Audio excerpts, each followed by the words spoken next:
Hey, everybody. Hope you're doing very, very well. What a beautiful Saturday it is. Okay, let's get this party started as Kenton tries to get in here.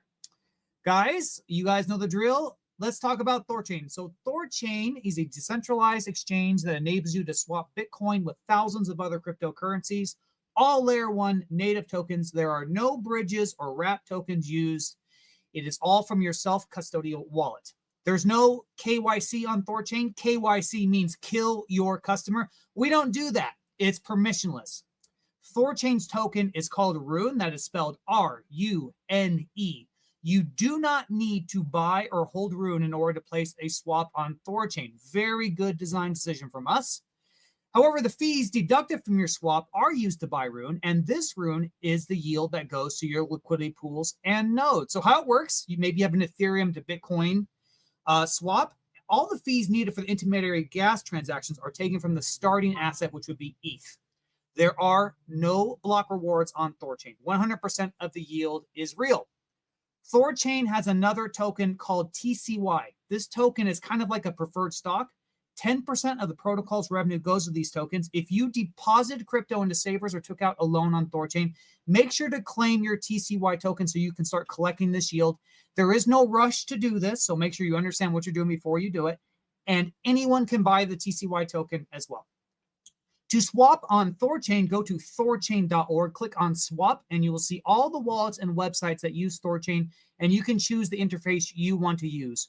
Rujira is building a decentralized Binance on THORChain smart contract layer. It's being rolled out as we speak. And speaking of Binance, if you hold Rune on a centralized exchange, you need to withdraw into self-custody because these tokens can be used to short sell Rune and drive the price down on yourself. And once in self-custody, you should look into bonding your Rune to a node to earn some yield and help secure the network. And you can do this at runebond.com. Very easy. All you have to do is pick a node, request a whitelist, and then bond your Rune once approved. If you have questions, feel free to DM me. There's a THORChain community Discord and Telegram. You can all join to learn about THORChain and make friends. And in fact, we're going to have Baloney Bones on next week to talk about that more. But to find it, go to Thor Community. That's Thor, T-H-O-R, community account on X. Guys, please repost the space. If you're listening to the recording, I'm watching you right now. I'm watching you right now. Maybe you're in the bed. Maybe you're in the gym. Maybe you're on the toilet. Maybe you're driving the car. You need to repost this space. I don't care if it's dangerous. You repost this shit right now. I'm watching. And if you don't, God will judge you. Guys, this space is aimed at anyone towards their THORChain journey, whether you're learning about it for the first time or you've been around for years. There should be something for everyone on spaces today. Currently, a shout out for the node operators. There is a vote going on. The one is reducing the outbound delay from 1 hour to 20 minutes. And then ADR21 should be going out today. That is the marketing ADR. We're going to be probably talking about that later today. But that's enough, guys. Let's get this party on the road. My name is Patriot Sounds. I am an educator, content creator for THORChain. My co-host is having problems coming up. It is what it is. We'll get up here. But then we have the man of the hour, Chad Barraford. Chad, how you doing, sir? Good to see you again. How are you, sir? Good to see you again. I am doing so very well, man. Thank you again for coming up and talking. You are definitely a favorite of the THORChain spaces. So last time we had, you were talking about all the things you're working on, order book and all that good stuff. Would you like to maybe give a quick introduction of yourself if people are new and don't know you, and maybe break down what's been going on? Yeah, sure. So, for those who don't know, my name is Chad Barraford. I'm one of the co-founders of THORChain. I was one of the original developers and helped architect, design, and build this code. I think to this day, like a majority of the code is still mine of the core protocol, but I haven't looked in many months, so maybe that's not correct anymore. But still a strong contributor. And these days, I've been working on expanding our swapping capabilities. Away from just like basic market swaps towards what we call limit swaps, which is conceptually similar to a limit order. And then the other thing I've been working on is what we call rapid swaps, which is basically allowing streaming swaps to occur in a single block rather than over several blocks or many blocks. So allowing people to trade very actively on the protocol in a much more capital efficient way. And then the limit swaps, like I think what excites me the most about it, although there's many things, many points of value to it, is it allows our arbitrage bots to move from a passive kind of arbitrage perspective to a more active arbitrage perspective, and that just allows us to kind of maintain the pool prices much more effectively and much more quickly, and get more volume passing through the protocol. Awesome. Yeah, these are huge increases in efficiency for the protocol. I am so very excited for them, and I know everyone's super excited for them. Well, we got Kenton up here. Kenton, you want to check out your mic, man? See if we got you there. Yeah, mic check. Hi guys, thanks. Sorry about that. I don't know what the problem was. Dude, don't worry. I had a problem with my phone. So then I just switched to desktop. So it is what it is. It's just X spaces are capricious. Go ahead and give a quick introduction of yourself, buddy, and then I'll let you take it for a little bit. Yeah, my Canton of Toes. I have a fund dedicated to investing in Rune and running nodes on THORChain, and yeah, that's it. So I'm a node operator and bond provider in THORChain. Yeah, that's me. Love it, man. Awesome.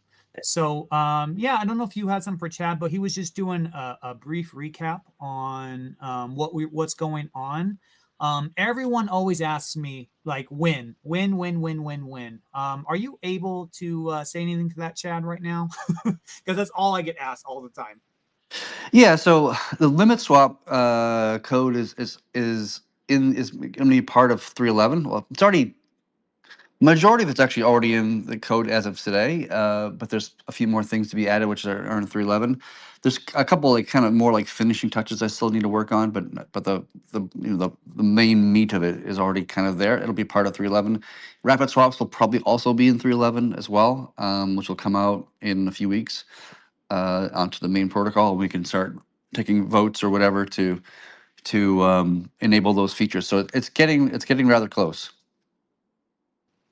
Chad, I have a question for you about limit swaps and rapid swaps. Like, this will work? Like, you don't need to use trade assets to utilize either ones, Correct. right? Yeah. Yeah, you could. So the memo that you pass to do the trade is almost identical to the current memo we use for just like a regular old swap. So you can do it. You don't have to have trade assets. You don't have to use anything like that. You can just do it straight from a wallet, from layer 1 BTC to whatever asset you're trying to receive on the other side. And the RBots, because of their Clout score, they're able to bypass the outbound delay in essence. So they'll be able to like truly benefit from the rapid swaps, from like settling instantly. Like they will get instant settlement and be able to withdraw if they want. Well, it's a little more of a complicated answer to that one. So it depends on how the RBot is arbing. So if the RBot's arbing with like trade assets, for example, then there's no outbound to be signed, and therefore there's no delayed outbound at all, 'cause it's all keeping within the system. So they don't really have to deal with the outbound delay in general, unless they're trying to exit the liquidity from a trade asset into layer 1 Bitcoin and then exchange it on, some other exchange or protocol or whatever. So it's cloud swaps are like the whole idea of cloud swaps is kind of going away a little bit, just because we implemented it specifically to reduce the delayed outbound, and it just seems like the community we're now voting as we mentioned earlier in the session here that we're voting to kind of reduce the outbound delay, so that the whole cloud concept is kind of reducing in its value, and that's not necessarily a bad thing. I actually was just talking to Familiar Cow yesterday. We're just brainstorming about the idea of using like the Clout score as a way of like getting reduced fees, because a lot of exchanges would do like, oh, if you're trading under $10,000 in a month, it's this much fees, and if you're doing 100,000 in a month, it's like less fees, and it kind of goes up over time to incentivize larger scale traders to trade. So I was talking to Familiar Cow with that notion yesterday. I don't know if we'd actually do it or not, but it was just kind of brainstorming out loud. I'm totally in favor of it. I think absolutely we should. Like basically just Yeah. copy Binance's fee schedule. Yes. Yeah. Right. It's duplicating the fee schedule. It's using the Clout score to do so, in Yeah. effect.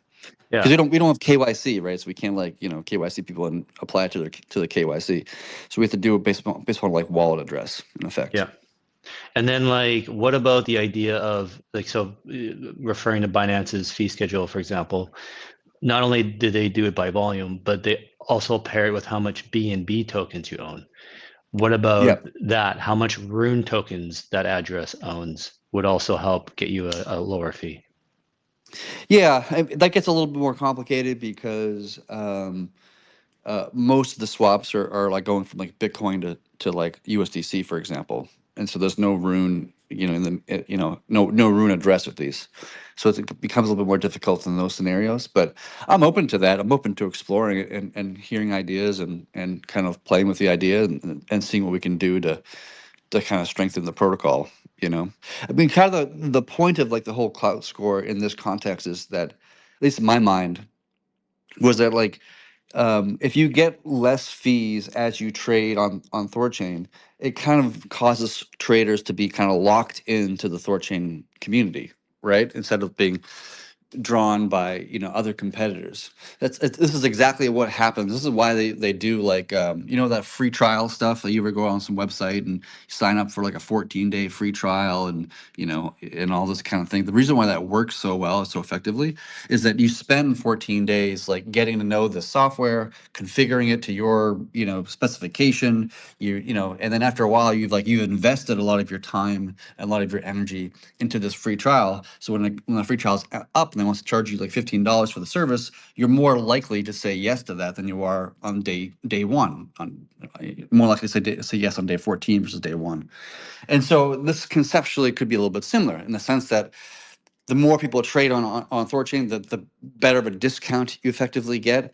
And you don't want to lose that discount by going to some other provider. You want to continue to build that discount and get an even better discount. And it kind of creates like an incentive, like a rewards program, if you might want to call it that, to have people be long term and aligned with THORChain as their like primary swapping platform.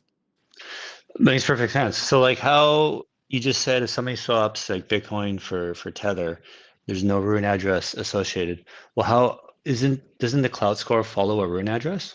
How is Clout being measured or tracked? No, it follows any address. So Ah, you get value swapping from the Bitcoin, and you get value swapping to the ETH address, right? And maybe there's a Bitcoin address, an ETH, a Rune address as well. But all of those addresses, each individual address, the Bitcoin address and the ETH address, have some Clout score that's associated with those two addresses. And then when you swap through those two, you get the combined Clout score of both addresses because you're swapping the to and the from, right? got it. Got it. And then you get some sort of like reduced, delayed outbound because of the collective score of those two addresses. Got it. Okay, got it. No, I love this idea. I think we absolutely should do it. And like going back to copying. Actually, what you could do is actually like you could take Thor names, for example, and register, like buy a Thor name, register your, your Rune address, your Bitcoin address, your ETH address, your whatever address you want to like, register with this. And the Thor name kind of like builds the cloud score. And that way, if you trade from anything to anything within those addresses, theoretically, that's another way of doing it to kind of register your addresses that you want to start combining together to do some cloud score thing. There might be some privacy concerns around that, like, doxing that these addresses are owned by the same person, whatever. But that's up for the individual to decide for themselves whether they want to do that or don't want to do that. Yeah, and it could create something really interesting. So there's two things I want to bring up. One is a reason not to have people's Rune holdings contribute to lower fees is that's how we compete with Binance, right? Like these traders and market makers have to tie up a lot of capital in the BNB token to just sit there. Yeah. And if we don't do that, that frees up more capital, right? We're more competitive. Yeah. And then the other thing that's happening, this happens, Binance knows about it, and Binance is trying to fight it, is that these big market makers and OTC desks, they're getting VIP 10 or VIP 8 or whatever on Binance, Yeah. getting these reduced fees, and then they're upselling it to their customers, to their clients. So it's like they're pooling all these smaller traders into this one house, into this Hmm. one larger trader, and then trading on Binance. And so Binance is trying to find ways to fight that. And I'm wondering if we almost encourage it. And your idea with the Thor names, if we can have, if someone can have a Clout score build up with the Thor name, let them run wild. Let them upsell it, sell it to other users. You following me where I'm going with that Yeah. logic? Yeah, maybe. I think it requires more thought and consideration, both for me and the rest of the community. But it's something worth kind of noodling on to see if it can be valuable to the protocol, for sure. Well, it's definitely, we want to give our power users, the people who use THORChain, some extra benefit over the casual user, right? It's every business does that, right? Like rewards, points, whatever. There's some advantage to your best customers, right? You give them something back. Yeah, yeah. I'm also like I'm kind of interested in at some point pondering on the idea of like how do we become like an OTC desk as well? Because I don't know how people on this call probably use a OTC desk. Probably not many, because they generally require your trades to be at least $100,000 each trade, which obviously not a lot of people have that kind of money thrown around. But OTC desks do massive, massive, massive, massive, massive volume, right?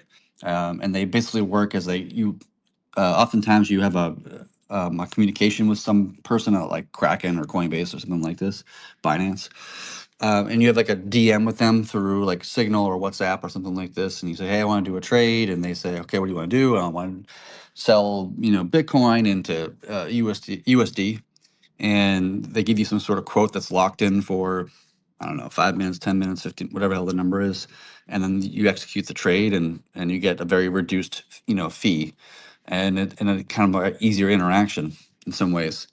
So I kind of wonder, like, if there's like an area that we can kind of an area of trading that we can kind of like dip our toes into, and try to like pull in some like OTC like level trades. Nice, right on. So I'm curious about, this vote with the outbound delay. I'm kind of the ones who, started pushing for it and being loud about it. I think it's a great step in the right direction. Try to go down to 20 minutes, maybe give, just slowly edge our way out of it. What are your thoughts, Chad, on completely removing the delay and just going back to wide open? Are you scared of that? Are you like, no, we should still just take it easy? You want some delay? I mean, I personally like the delay, especially as we're like launching into like the app layer, and the app layer is going to have its own layer, like, potential exploits of like new code, and having a methodology to to protect the app layer, and provide ways of um, stopping capital exiting. Um, here's my cautionary tale to kind of like the community as a whole on this idea, is that if you think about like the last cycle, when we went into like the bear market, almost like every single like centralized lending platform like went tits up, right? They all kind of collapsed, and the reason why that was is because there's this unhealthy thing in the market where everybody was just trying to outbid everybody else, because each centralized kind of like lending platform wanted to kind of get more loans, and the way to do that was, yeah, they want to get more loans, and the way to do that is to offer like, lower interest rates or high interest rates, depending on if you're a giver or taker or whatever. And that just pushed them to do more and more kind of like riskier and riskier kind of bets on the back end, right? And then the market went bear, and they all went tits up, and they all went under because of just kind of these bad practices, and the market kind of pushed them in towards these bad practices. Like they're all starting to participate more and more with them, and so like this is the cautionary tale I have here, is that like the push to remove the delayed outbounds, because there's the more competition in THORChain's marketplace, right? We got Near, and we got Chainflip, and we got Changely, and like, whatever else out there. And there's a kind of a push to be more and more competitive, and there's this kind of like natural kind of race to the bottom. But as you get closer and closer to that bottom, you're introducing more and more risks. You're introducing less fee generation. You're introducing all sorts of different things, and so we have to be cognizant of our competitive landscape, and react accordingly. But we also don't want to go to kind of like, do whatever has to happen in order to to be like 100% competitive in every kind of element of or attribute of like what a trade looks like. So like that's my kind of cautionary tale to the community as a whole. Doesn't necessarily mean that like going down to 20 minutes is a bad thing. And I, you know, if I was a voting node, I'd probably vote for it myself. Just because you know, it's been very effective over the last you know, few years we've had that feature. And it's the core protocol has become so much more stable in the last few years than it was when we first implemented delayed outbounds, which was in like 2021. So there's a good reason to actually argue that we don't need as much as we did in the beginning. But I also don't want to like, you know, throw caution to the wind either. Yeah. But the rapid swaps, that's my concern, is that how effective are rapid swaps going to be if right now like somebody has to still wait up to an hour for their trade to go through. Like the swap will go through instantly, but they're still sitting there waiting an hour to get it. You know, so if we like, do you think that will have as big of an impact on volume if it's still like this? You understand what I'm asking? Just because the swap happens right away doesn't mean the user gets their funds right away. It still takes forever for the user Yeah, to get their funds. the rapid swap will get them, allow them to get their funds faster, right? Like if there's an hour delay now in the rapid swap executing the trade in a single block versus an hour delay in 30 minutes, where it would have executed in 30 minutes, then instead of getting it in an hour and a half, you get it in an hour. So it's still gonna be faster no matter what. But you're raising a good point, and it's just a question of what kind of like security kind of posture do we want to have, you know? Again, the up-on delay was never there to create a good UX. That was obviously never the intent. The intent was just to have a stronger security posture that if, in the event that something happens and funds are at risk, that we can pause and retain those funds and not have to deal with another situation. Yeah. Right. Yeah. No, I understand. Yeah, my concerns with, you know, if I look back over the last 4 years, all the things done to protect THORChain make it that much harder to use. And Yeah. you know, and it's like I get it, it's a trade-off, but at some point, like we have to accept the risk, right? Like we got to take some risk, and because otherwise we're just protecting a protocol that nobody wants to use. Like it's Sure, but that becomes like a where do you draw that line of what is too risky or not risky enough or whatever, right? And that's it's a subjective line that you can draw, that I can draw, that everybody on this call can draw, and it just becomes up to the nodes to decide like where that line is we want to draw. Is it an hour? Is it 20 minutes? Right? Or is it 0 minutes? Right? Like where is the line we want to do as a community, and that's up to the community to vote. I think the 20 minutes is a good step forward. And like Pragmatic Monkey said in the last spaces, you know, we're going to be introducing a lot of new code with the app layer, a lot of new attack surface.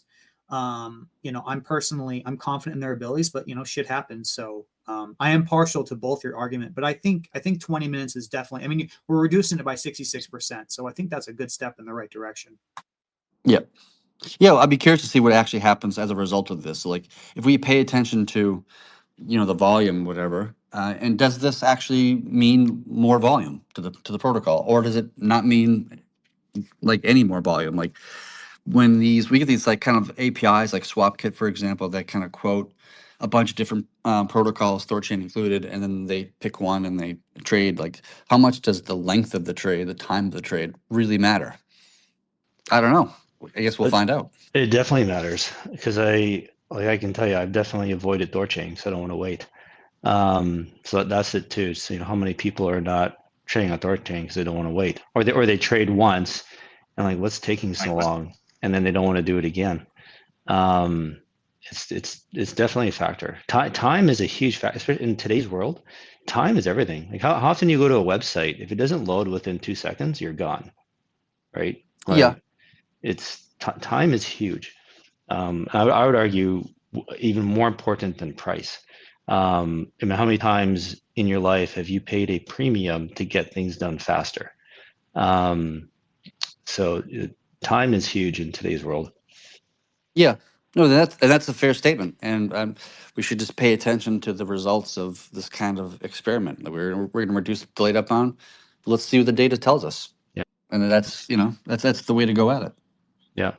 Patriot, you mentioned Apple Air introducing a whole new attack vector. This is, I mean, does it really? Like, I thought the whole point of Apple Air and the smart contract layer is that these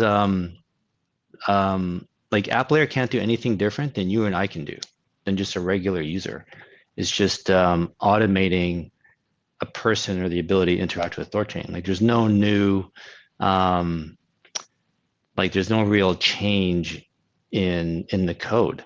Like, or how do I say that? No, I think you're right. And what I'm saying is, I think with as the app layer goes, like THORChain and Regira, their reputations will become intertwined, right? And it just, I mean, I think you can see the permutation in real time. Like the communities are coming together, and so for me, it's just about promoting the best experience when it comes to security. But then to your point as well, I mean, speed is such an important aspect. So I got to be honest and say I'm really not sure. There's a lot of unknowns. I might actually want to kick that to Chad or if Pragmatic Monk was it to ask him, because I'm not sure. But that's just what my gut tells me. Well, this is why people keep bringing up. I have to push back on this combining the two community idea. This is why THORChain and Regira need to stay separate. THORChain can promote THORChain. Regira can promote Regira. If Regira has any problems, if there's any issues, that's on their brand, right? That's how THORChain protects itself.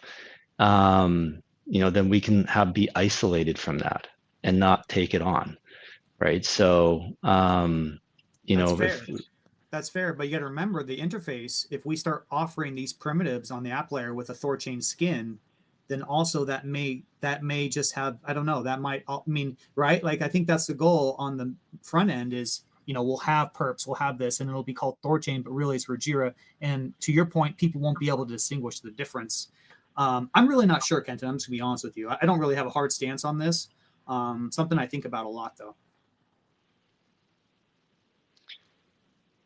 Yeah, no, fair point. Chad, do you have any insight though on that on app layer on like, does it actually increase the attack surface by just having an automated user?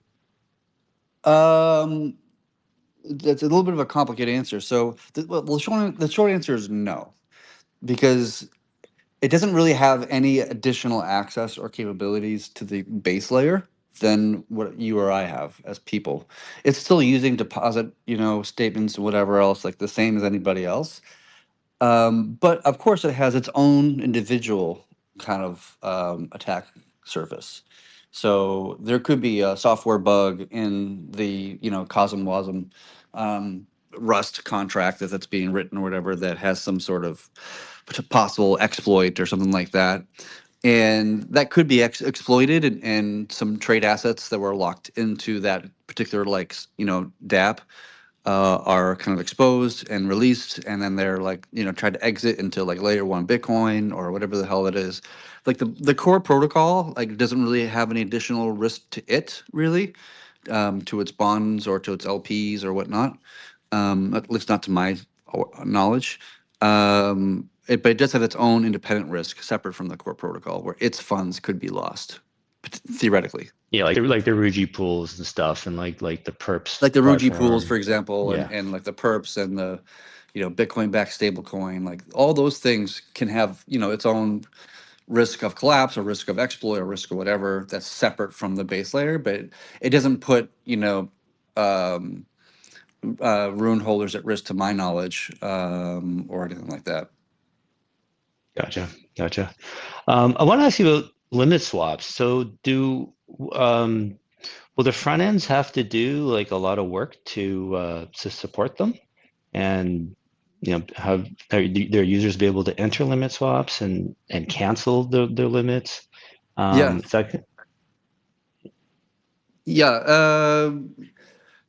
definitely going to need some help from the various UIs to help kind of visualize what's happening, because you're gonna put in a limit swap and you're waiting to buy up some Bitcoin. The price hits some number or whatever the hell it is, or whatever, and you're gonna want to place an order and you're gonna want to wait for potentially days for that trade to be executed, waiting for the prices just to kind of hit a certain kind of ratio where you can actually execute a swap and get the thing at the what you're looking for. So there's going to require some UIs to kind of refactor themselves to kind of support the feature. But I think that's makes sense because to me, the type of person, the individual who wants to use like a limit swap is not like a swapper in a traditional sense. They're more like a trader, right? Somebody who looks at charts, somebody who, makes a long-term analysis and TA, whatever it is, and fundamentals, whatever. And that type of person wants a more complicated and more powerful and more, rich kind of UI. And I think like that's really positive. Like, I can imagine, THORSwap or other kind of UIs just kind of like engaging with this and giving a very good clean UI for it, which is great because it's attracting a different type of swapper or a different type of trader into our ecosystem, rather than just try to compete with chain flip or whatnot on just like basic market swaps, where we can do that, but also expand to a different marketplace that they're not servicing and get volume that way, right? And being kind of like water and mold ourselves as we need to attract the most amount of volume and fee collection as we can. Oh, totally. No, this I think this will be huge for us. So will there be like on THORChain.net like a way to see the whole order book on THORChain? Is that being talked about? There should be, like, I don't know if that's actually going to happen or not. Like, I'm not like clued into the UIs working on this.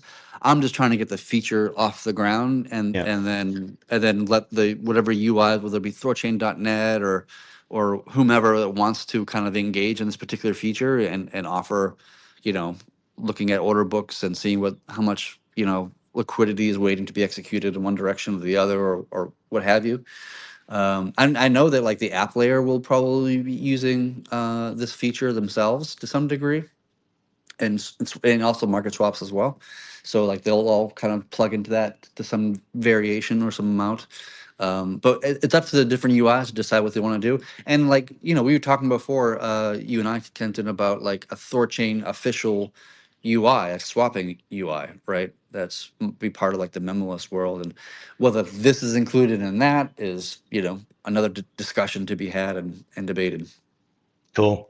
So so THORChain base layer is going to have its own order book, and Regira app layer is going to have its own order book, and then in theory, traders and arbitrageurs will go between the two, right? Yeah, Yeah. yeah, but it's going to be like it's kind of a funny thing because you can say that THORChain has its order book, and you can say that the app layer has its own order book, which is kind of factually true, but they also trade with each other like like they're neighbors. So they, in some ways, they're like one order book, you can argue, right? Because on an order book on Ruggieri, like if the pool can execute the trade, then the pool executes the trade, and if they didn't, even if they don't have the liquidity in the Ruggieri, it would have it. It can go to the base layer to get the liquidity there that it wants or needs. So the two are like they're separate, but they're also like highly coupled, in a matter of speaking. So, okay, so my own ignorance then, what the limit swaps on base layer, that's L1 assets being held. And then on app layer, that's secured assets. So the protocol can swap between an L1 asset and secured asset as if they're the same. It'll see that, read them the same way. Yeah, I had to like double check the code to make sure, but I think you could go with a limit swap from an L1 to a secured asset or even a trade asset. I think maybe I have to look at the code again. Patriot, do you have anything else? Yeah, I do have a question here. It is from Jima. This is from the Clout system. This is something you were talking about earlier, Chad. His question is, can't DEX cheat Chad's idea, at least for EVM chain, by sending all swaps through a wrapper first? That's his question. All swaps through a wrapper first. So that would mean that like a DEX like Uniswap, for example, would create a wrapper thing, and it would channel some of its volume through THORChain through that wrapper, and then get like lots of discount trades. Is that the question? I haven't understood it correctly. Maybe. I don't have much information. I think that's probably right though. Yeah. Yeah, it's possible, but in order to do that, you have to through a smart contract. Through a smart contract, he says. Yeah, it's I don't see why it would not be possible to use it to build a smart contract, and that contract gets the clout score. It doesn't really bother me so much because in the end, in order to get the clout score, you have to just trade a lot. I don't really fucking care if it's like some random dude in an EOA wallet or a smart contract, whatever. As long as the volume's coming in, then I think that's fine by me. He's Yeah, it's like spending millions of dollars on your credit cards to get thousands of dollars of airline points. Like, Yeah.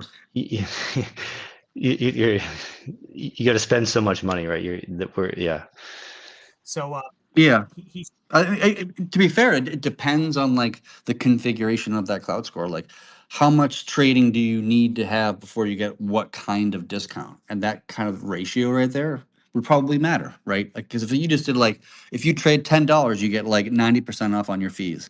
Like, that would be a pretty like ridiculous, ratio. So it depends on what the kind of parameters are that would matter in that hypothetical situation. He describes it here. He says, this is in regard to Token Pocket specifically. He says, all swaps done through Token Pocket go through their own contract first, where they skim the fee, and then they go to THORChain.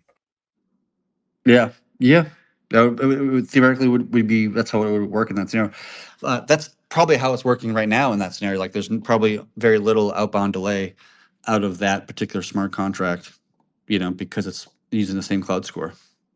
Well, wouldn't that be a good thing that we would, if Token Pocket, if they're sending us lots of volume, we want to give them a discount?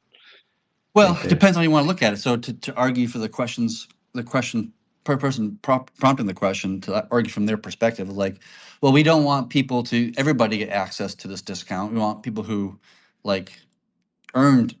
So like, say you need to trade like $1,000 to get 5% off on the trade. I'm just making up round numbers here, right? But or it's better to have 5 different people trading $1,000 each to each get the 5% off than all 5 doing $200 worth and combining together. Now all of them get the discount, but only actually traded with $200 each. See what I mean? Like, it's a way of undercutting of abusing the clout score and that hypothetical, right? So that you only trade $200 to get the 5% discount, where you're supposed to be getting $1,000 before you get the 5% discount. Does that make sense? I think it's actually kind of aligned to what you were saying earlier, Kenton, about like Binance having a problem with like people just kind of like wrapping their cheap fees and avoiding paying larger amounts of fees to Binance. Yeah, exactly. Patriot, do you have anything else? I don't think so, man. If you want to move to another topic like marketing or something, I'm totally open. Well, I figure that's going to dominate the conversation. So I want to give Chad a chance to talk about anything else you want to bring up, Chad, before we get into marketing. Yeah, I mean, I think the protocol in general is doing quite well, actually, from a technical perspective. We have a handful of like things we want to see done in the nearest future, for like major features in the base protocol, and all of those are kind of already in flight by one person or another. So I'm hoping that like within the next, I don't know, I'm gonna say like 5 or 6 months, we'll have all those major features landed, and that's like rapid swaps and limit swaps and DKLS for cryptography. That's memless inbound and memless outbound. That's batch outbound, so we can reduce on gas fees, transaction fees, so forth and so on. I think like the thing that's like happening now that I think is really interesting and something we all need to be like kind of cognizant of in our kind of community is that I do see like the kind of like landscape shifting in the cross-chain swap kind of like marketplace. And while THORChain was like really the first to do this, and we were kind of the only ones to do it for, I don't know, it must have been 3 years before somebody else forked and created something very similar. There's more competition these days, and people are trying to compete in different ways. I know like Near is subsidizing a lot of their trades with like no fee kind of scenario to try to like stand out and get more kind of bigger piece of the pie in a matter of speaking. But it seems like there's like kind of like a race to the bottom situation now where And that's not just even just like the core protocols, that's also like the UIs, right? And the UI has been charging a lot of money for a while now, and that's probably not going to survive over the coming, 6 months or 12 months, whatever it is. There's just going to be this race to the bottom because in the result we're all doing the same exact thing, right? Like if you buy like a cake from somebody, there's such thing as a better quality cake or a lesser quality cake, and that's comes into the price. But in our case, we're just swapping Bitcoin for an Ethereum, right? And there's no better quality Ethereum, right? It's all the same token. So the only thing you can differentiate yourself on is basically like price and time and trustability that the swap is actually going to execute the way you think it's going to execute, that kind of thing. And that's a very little kind of small margins, and that's going to push the market as a whole into very low fee trades, because if you don't do it, somebody else is, right? And that's just like the free market doing what the free market does in that scenario. So we have to think about like how we can compete in the long term as a protocol against this kind of rapidly changing kind of landscape that we're now in. And fees is kind of like the thing that everybody's kind of focused on now, and getting the cheapest thing. But that's not going to be like make sense over the long term in terms of survivability. You have to start thinking about like other ways of attracting liquidity and volume, other than just like cross-chain swaps, right? We're doing that with like limit swaps and rapid swaps. We're doing that with like the app layer, for example. We're already kind of forward thinking in this particular way, but it's the same thing that's happened to centralized exchanges, because now they're plentiful. They don't really make a lot of money, Coinbase and Binance, like on their swaps, and the money they typically do make from their swaps, probably not even from the actual fees. It's probably from like front running those trades and doing their own counter trades in front of your trade or something like this. A lot of them make money predominantly on just like holding assets, right? On asset management is a kind of probably a very valuable part of like Coinbase's like income, for example. So it's like we can't rest our laurels on just on like being the first and the best market cross-chain market swapping. We have to think about what else we can do to garner more volume and more interest and more innovation and value to the protocol, to the industry as a whole. And I think we're doing that, but we just have to keep on being creative in that sense. Yeah, actually, I think that's a great segue into talking about marketing. So maybe just to refresh people, in case anyone's not aware, myself and Scorch started a new ADR21. It's in GitLab. It's been commentary period on Discord, and there's been some debate and talk about it here over the last week. Hopefully, it's going to go to vote here next week. It'll be put up to vote for the nodes. But the gist of the ADR is to ask for 5% of THORChain's revenue to go towards a marketing team, a marketing fund, just like the dev fund. And the goal of this marketing fund is to start promoting THORChain, get users, like start developing and building THORChain's brand. So, Chad, you're talking about, reevaluating things, doing things differently. The way like THORChain has been run, like its marketing plan has been no marketing. Let other people tell the story. Let the front ends do it. THORChain is business to business. Get into their wallets, and then let the wallets communicate to their users and get trades and all kind of stuff. And THORChain is supposed to be in the background and invisible, and that was a great idea. I think I bought into it. A lot of us bought into it, and it was working. THORChain was getting into all these wallets. It's continuing to get into more. I think it's inevitable. THORChain will be in every wallet in every world. It's going to happen. But there's some other things that aren't happening. Like THORChain is not invisible. If you look at all the top front ends that have THORChain integrated, like the top volume, all of them except Trust, you have to go and select THORChain. It's not invisible. You have to choose to use it. And these wallets, these platforms with over like 300 million downloads, it's been 4 years now, and where's all these users? We have 30,000 users per month right now, it's like 1% of 1% of all their that whole user base. There's a disconnect, right? So like these, we're all waiting and hoping for these wallets to go promote and market to their users to trade, but they're not, or what they're doing a horrible job if they are. And are we going to sit here and wait for another 4 years for something to be done, or do we start doing what we can to educate people on cross-chain trading? So this is what kind of pushed me and Scorch and to kind of push this along. Like, I'm seeing that the business plan and model of THORChain is not working. We need to shift gears, and it's okay that this isn't dire, like it's the end of the world. It's just we're taking in data, and we need to readjust. We need to refocus. And if you think about also, all these things were done to protect THORChain, right? To be decentralized, to not have a front end, to let others have to integrate THORChain, let others distribute THORChain, and THORChain is going to be this really difficult to pin down type protocol.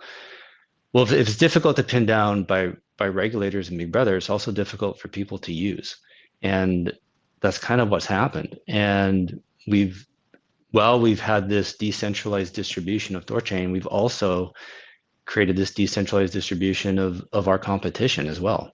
And like, THORSwap's classic example, like it's, you mentioned near, Chad. As far as I understand, the majority of near intense volume is all going through THORSwap. The platform we spun out to support THORChain is now sending our users elsewhere. And so I think the idea of THORChain, like it's THORChain, the interface being decentralized, I don't think is working. We need to centralize it. We need to be vertically integrated in that, we have our own front end. We start building our own brand. We start getting users. We start working on the distribution. We have a free API for all the wallets to use. And we take all that stuff back in-house. The base layer, that needs to stay decentralized, that's fine. But the top layer, I guess we can call it, that should be centralized and vertically integrated, so we can control every piece of it and start creating a real brand for THORChain that has and it's brands that have pricing power. So that's how we avoid the race to the bottom on fees with the competition and all these other wallets, because that's what it is. You're absolutely right. Whereas we can start building our own brand on our own platform. And yeah, that's how we pivot. That's how we fight it.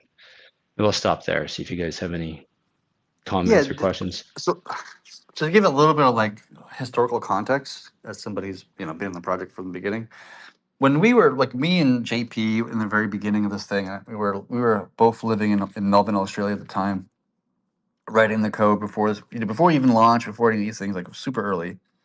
We looked into like having like a cross-chain wallet somewhere to be able to like swap between Bitcoin and ETH or whatever.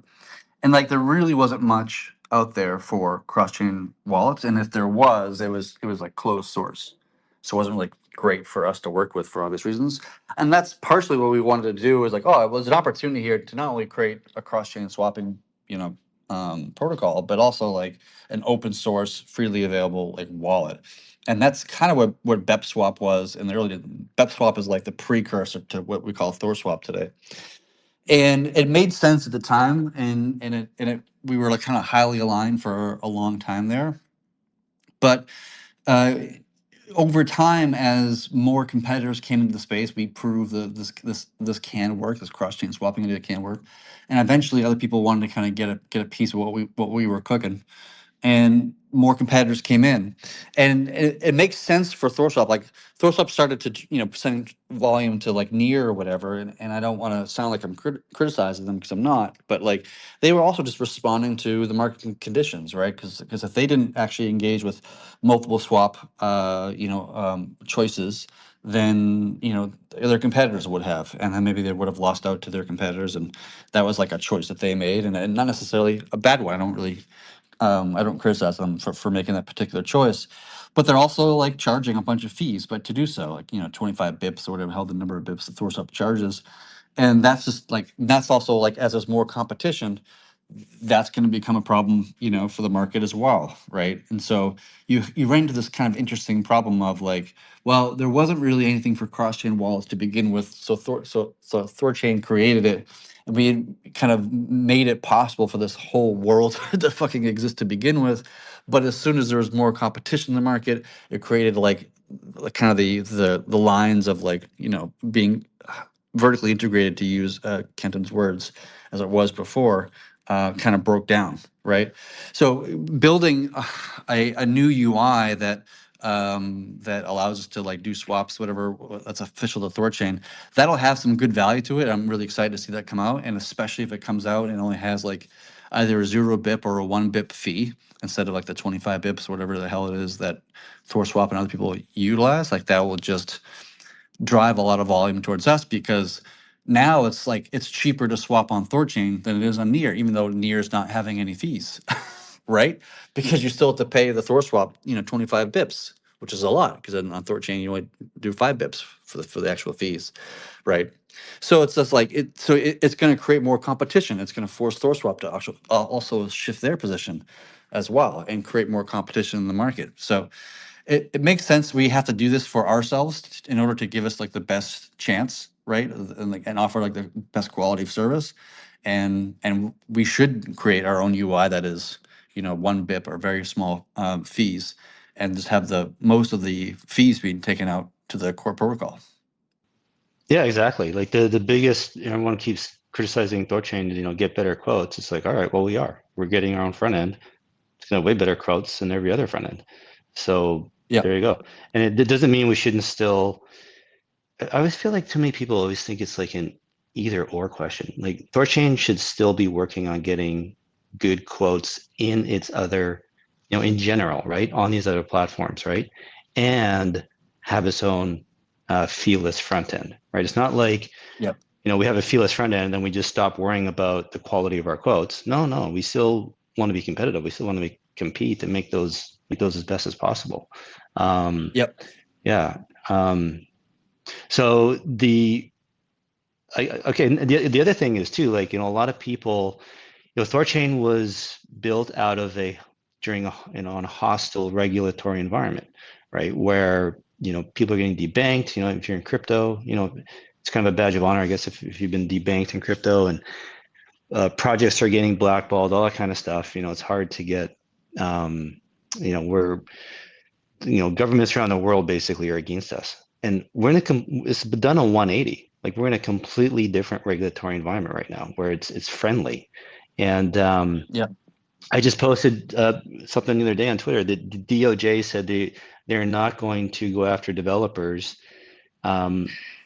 if there's no criminal intent proven, right? Like, if a criminal uses your code, if your intent for writing that code was to facilitate criminals, fine, then we're going to come after you. But if your intent for writing that code was not to facilitate crime, we are not going to come after you.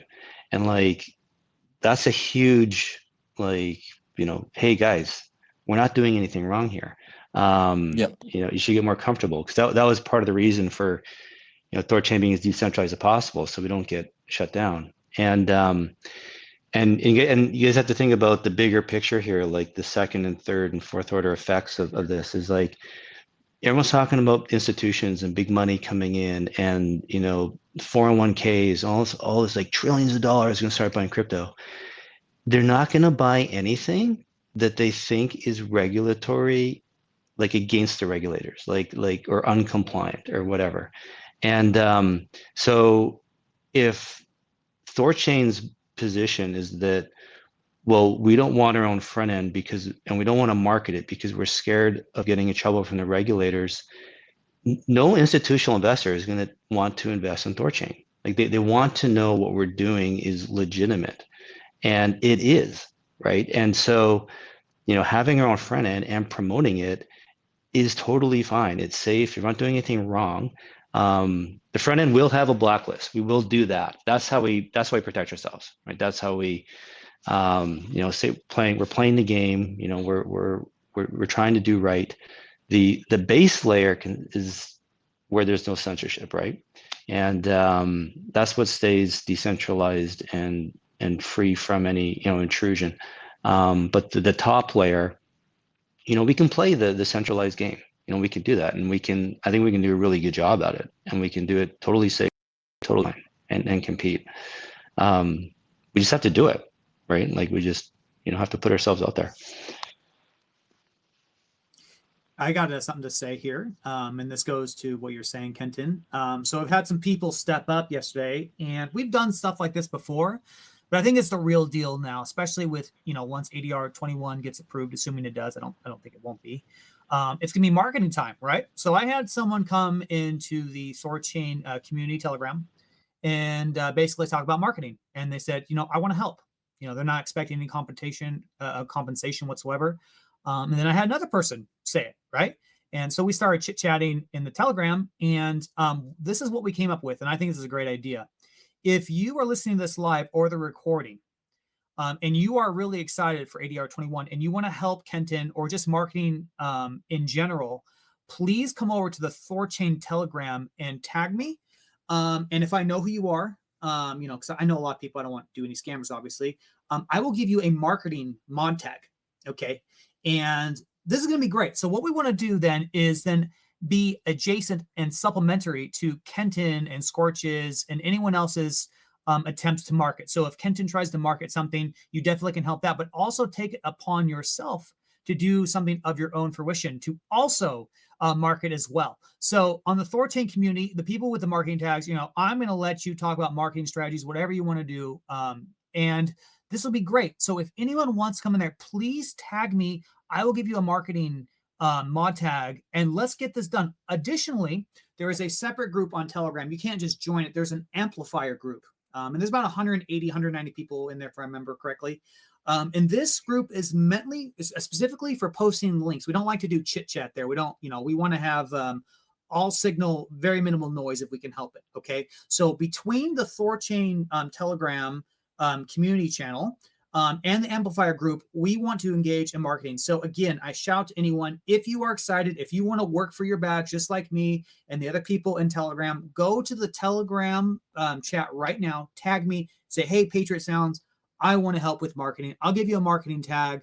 And we're going to do this. We can all do this together, right? Because ADR21, this is specifically a deal with Kenton and the nodes and the strategy for marketing. There is no reason why the average holder of Rune, or even on the Rajira side, right? Because on these interfaces, there's going to be Rajira primitives on their web. There's no reason why we can't promote this together, okay? And I will definitely help anyone in this endeavor. So I just want to shout that to the community. Let's get this party started. I'm really excited. It's go time. This is marketing for real. We've always been doing this in some little way, but now it's time to really buckle down and get serious. So Kenton, when the time comes, when ADR21 gets going, the interface goes up, my goal is to have an army ready to help you. So let's fucking go, you guys.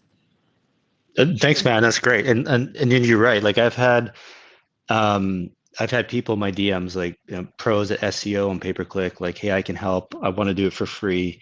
And like, this is the power of our community, right? This is how we win, is we've got, all these, like THORChain is full of the community is really smart and successful people who want to, do things for free. I'm doing this for free, right? I'm doing it same way as you guys. Like I own a ton of Rune. I get yield from my nodes, you guys. Like I make the same money you guys do. I'm not getting paid for this marketing push. I'm getting paid the same way you guys are. And so maybe it's good if I kind of maybe back up and give everybody like the full picture. So I think it was in March, I started kind of running my mouth about marketing, and JP gave me, he basically, here, I'll give you 250 grand from the treasury, go do what you want. And then I'm like, all right, cool. So I started looking into it, and then I realized Scorch, he had written this I found out he had written an ADR for marketing in January, like a draft that he's been working on, that he wanted to try and do something. So we kind of joined forces, bouncing ideas off each other. I started looking into all the different crypto marketing agencies. And like, guys, I get it. There's a lot of garbage out there. There's a lot of marketing strategies that are garbage. There's a lot of waste of money. And like, I'm like, listen, these things don't work, or it's going to be expensive, or like I talked to one firm, like it's like, 120 grand for a couple months, but it's a black box. You don't see where the money's. I don't know how much is going to pay-per-click. I don't know how much is salary. I don't know where it's going. And like, I'm like, man, like, how does this work? And then, so then I'm like, and back then I'm like, okay, we want to try and promote THORChain through like Trust Wallet or Ledger, our front ends, right? And I was going to start with Trust Wallet because I felt like that's her lowest hanging fruit. And it's just proving to be too difficult and cumbersome. We can't track the data. We don't have control like of the user because that's all in Trust Wallet. And then, and then even just trying to organize with them, like it took me like several weeks just to have meetings with people. Like it's so slow. And then, then we had this vote for the, moving the min swap fee from 8 basis points to 5. And now, we're trying to get it back up to 8. And I'm like, guys, like, we're just like none of this is working. We're just like in a grind race to the bottom on fees. And like, we came in, like, how do you tell someone to use THORChain? Like, it's just, like, is our only way to get people to use THORChain just be the cheapest provider in the world? I'm like, it's such a horrible business to have. And so then that's what it dawned on me. Like, we need our own front end where, like, why are we squabbling between 5 and 8 basis points when our front ends are charging 50 to 100 basis points? Like, it makes no sense. So we need our own front end with zero affiliate fee. We just have our base fees. And then that we can market, that we can sell, we can promote that because we can link back to our website and we can track that data and we can see what works, right? With SEO and pay-per-click, we can get all the analytics, see what's actually working, what's doing what. And when I talk about marketing, guys, I promise you, I am not talking about the Thor truck. And I don't want to talk shit on anyone. We're all trying our best and doing good, but I don't think that was a wise move in marketing. I think I can do a lot better than that. And it isn't just me personally, or Scorch. Like, we're talking to others. Like, it's like we're trying to find, people, the smart people who do this. And it just so happens that 9 Rounds has been talking to a new marketing person about trying to fix THORChain's brand reputation online, because I don't know if you guys know, January and February weren't great news for THORChain. But like, THORChain not having a communications department, not having a public relations department, not having like any kind of organized messaging, like, it really hurt us, because you have all these journalists and all these negative Nancy's taking hold of the narrative and telling whatever story they want, and that story that dominates online. Meanwhile, we're just sitting here doing nothing. Like, we're a bunch of pacifists in a war. Like, if 2 countries go to war and one of them is a pacifist, which one's going to win? Like, it's no question, right? And so THORChain's marketing strategy has been pacifism this whole time. How can we possibly win with that strategy? We can't. So we need to combat that brand, that reputation, that messaging online with positive stuff, right? It's that whole, right? Remember, guys, solution to pollution is dilution. We can't scrub those articles, but we can overwhelm them with positive content. And a lot of that content can be free, right? It's called earned marketing. Chad, you mentioned, you DM'd me the other day saying you're willing to do interviews and stuff again. I'm willing to do it. Patriot, you've been doing it, and this is, if we have a marketing person helping us, they can go reach out to these different platforms. They want content, right? They journalists want somebody else to write the article for them, right? Everybody wants to do nothing. Nobody wants to work hard, right? Everybody wants their job to be easy. And a lot of these platforms want content. And so we just need to reach out to them and find them. And hey, we'll give you some free content. We'll come do interviews. We'll come do stuff. Here's a story, publish it. We just need somebody out there doing that, like actually contacting, those platforms, right? So this is what's great with, we get to talk to this lady that 9 rounds has been talking to, it seems like she can help us do all these sort of things. So and if not her, then we'll have to find somebody else. But the point I'm trying to make is, this isn't just me and Scorch just sitting here, doing this, like coming up with their own things. Like we're trying to find like real people, real companies, who are going to do things properly and not for like stupid amounts of money either. The cost has to make sense. So yeah, maybe I should just stop there. See if you guys, No, I thought that Patriots, was you have any I thought that questions was or great, Kenton. I think that's great, and yeah. I like the end how you ended it. You and Scorch and myself and Chad and whoever, we are not ADR21. Everyone can be ADR21. Everyone can contribute to this goal.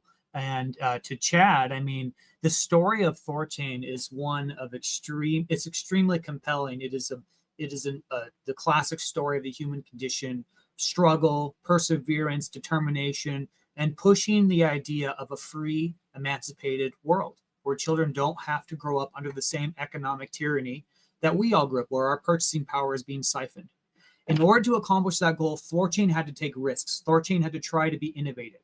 With just doing cross-chain swaps, it wasn't going to cut it. That doesn't liberate anybody.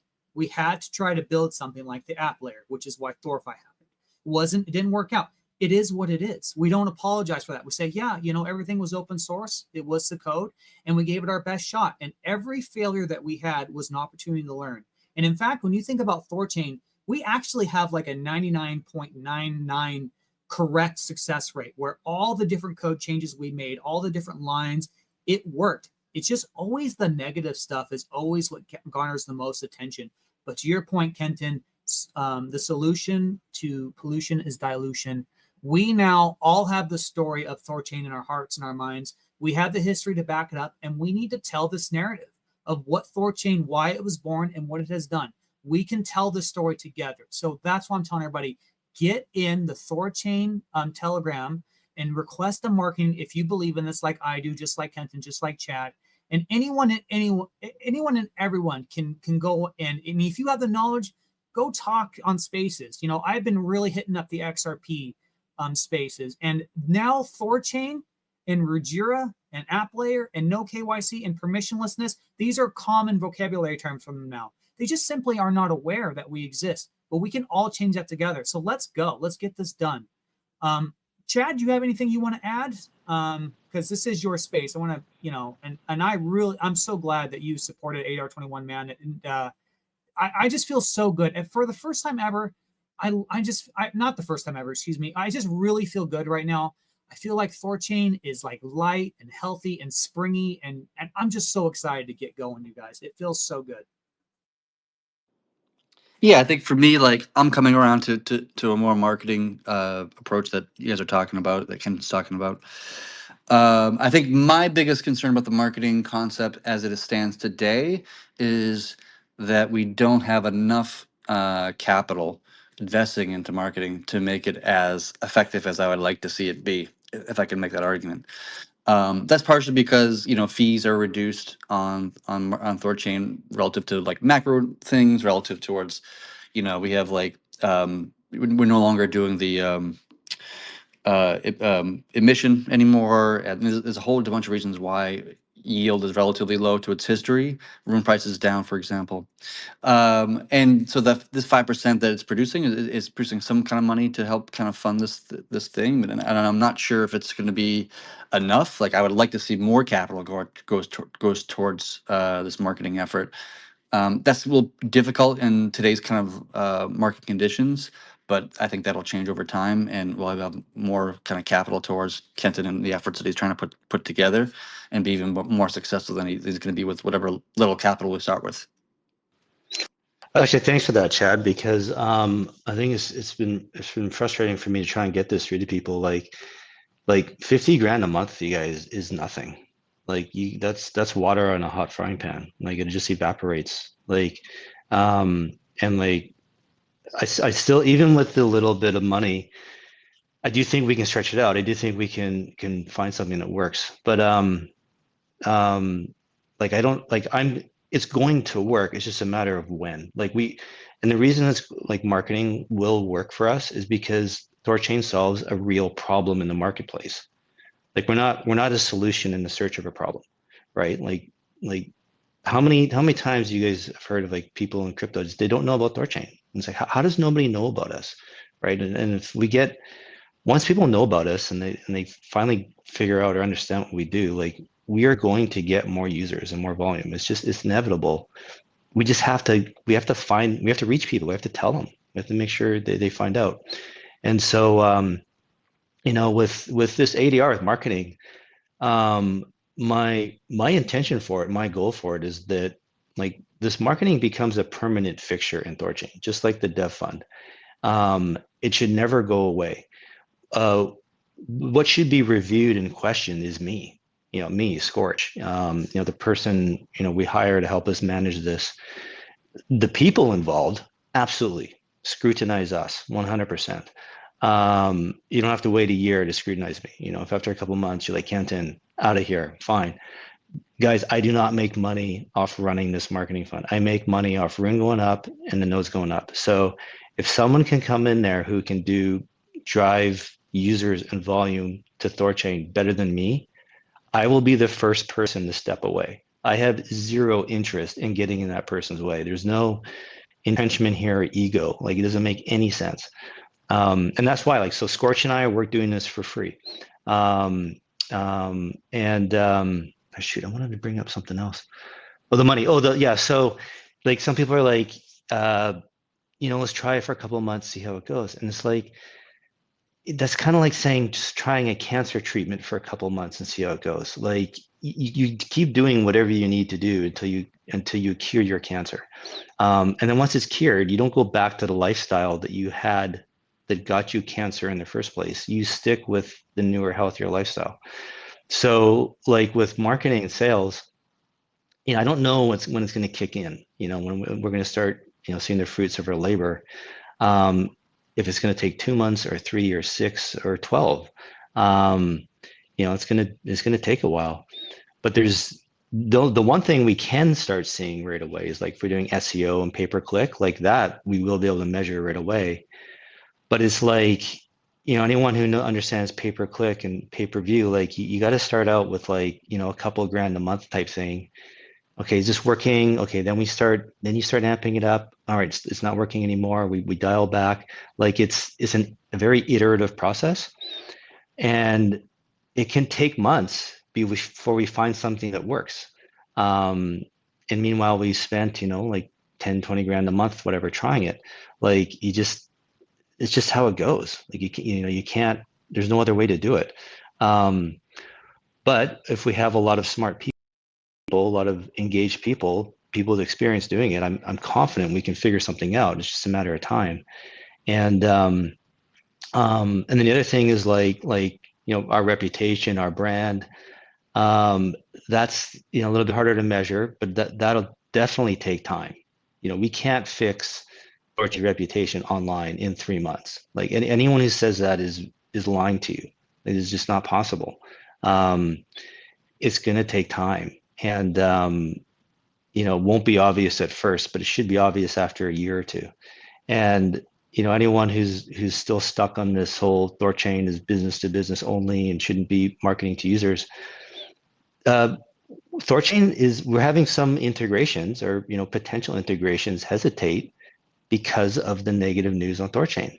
Like we have to fix, even if your mind is just stuck on THORChain only going into wallets, we still have to fix that reputation and brand online for those integrations, right? Like wallets, if they want to present to their users that they're integrating THORChain, they don't want their users looking and saying, oh, this THORChain, it's stupid, it sucks, all these problems, blah, blah, blah, right? They don't want that.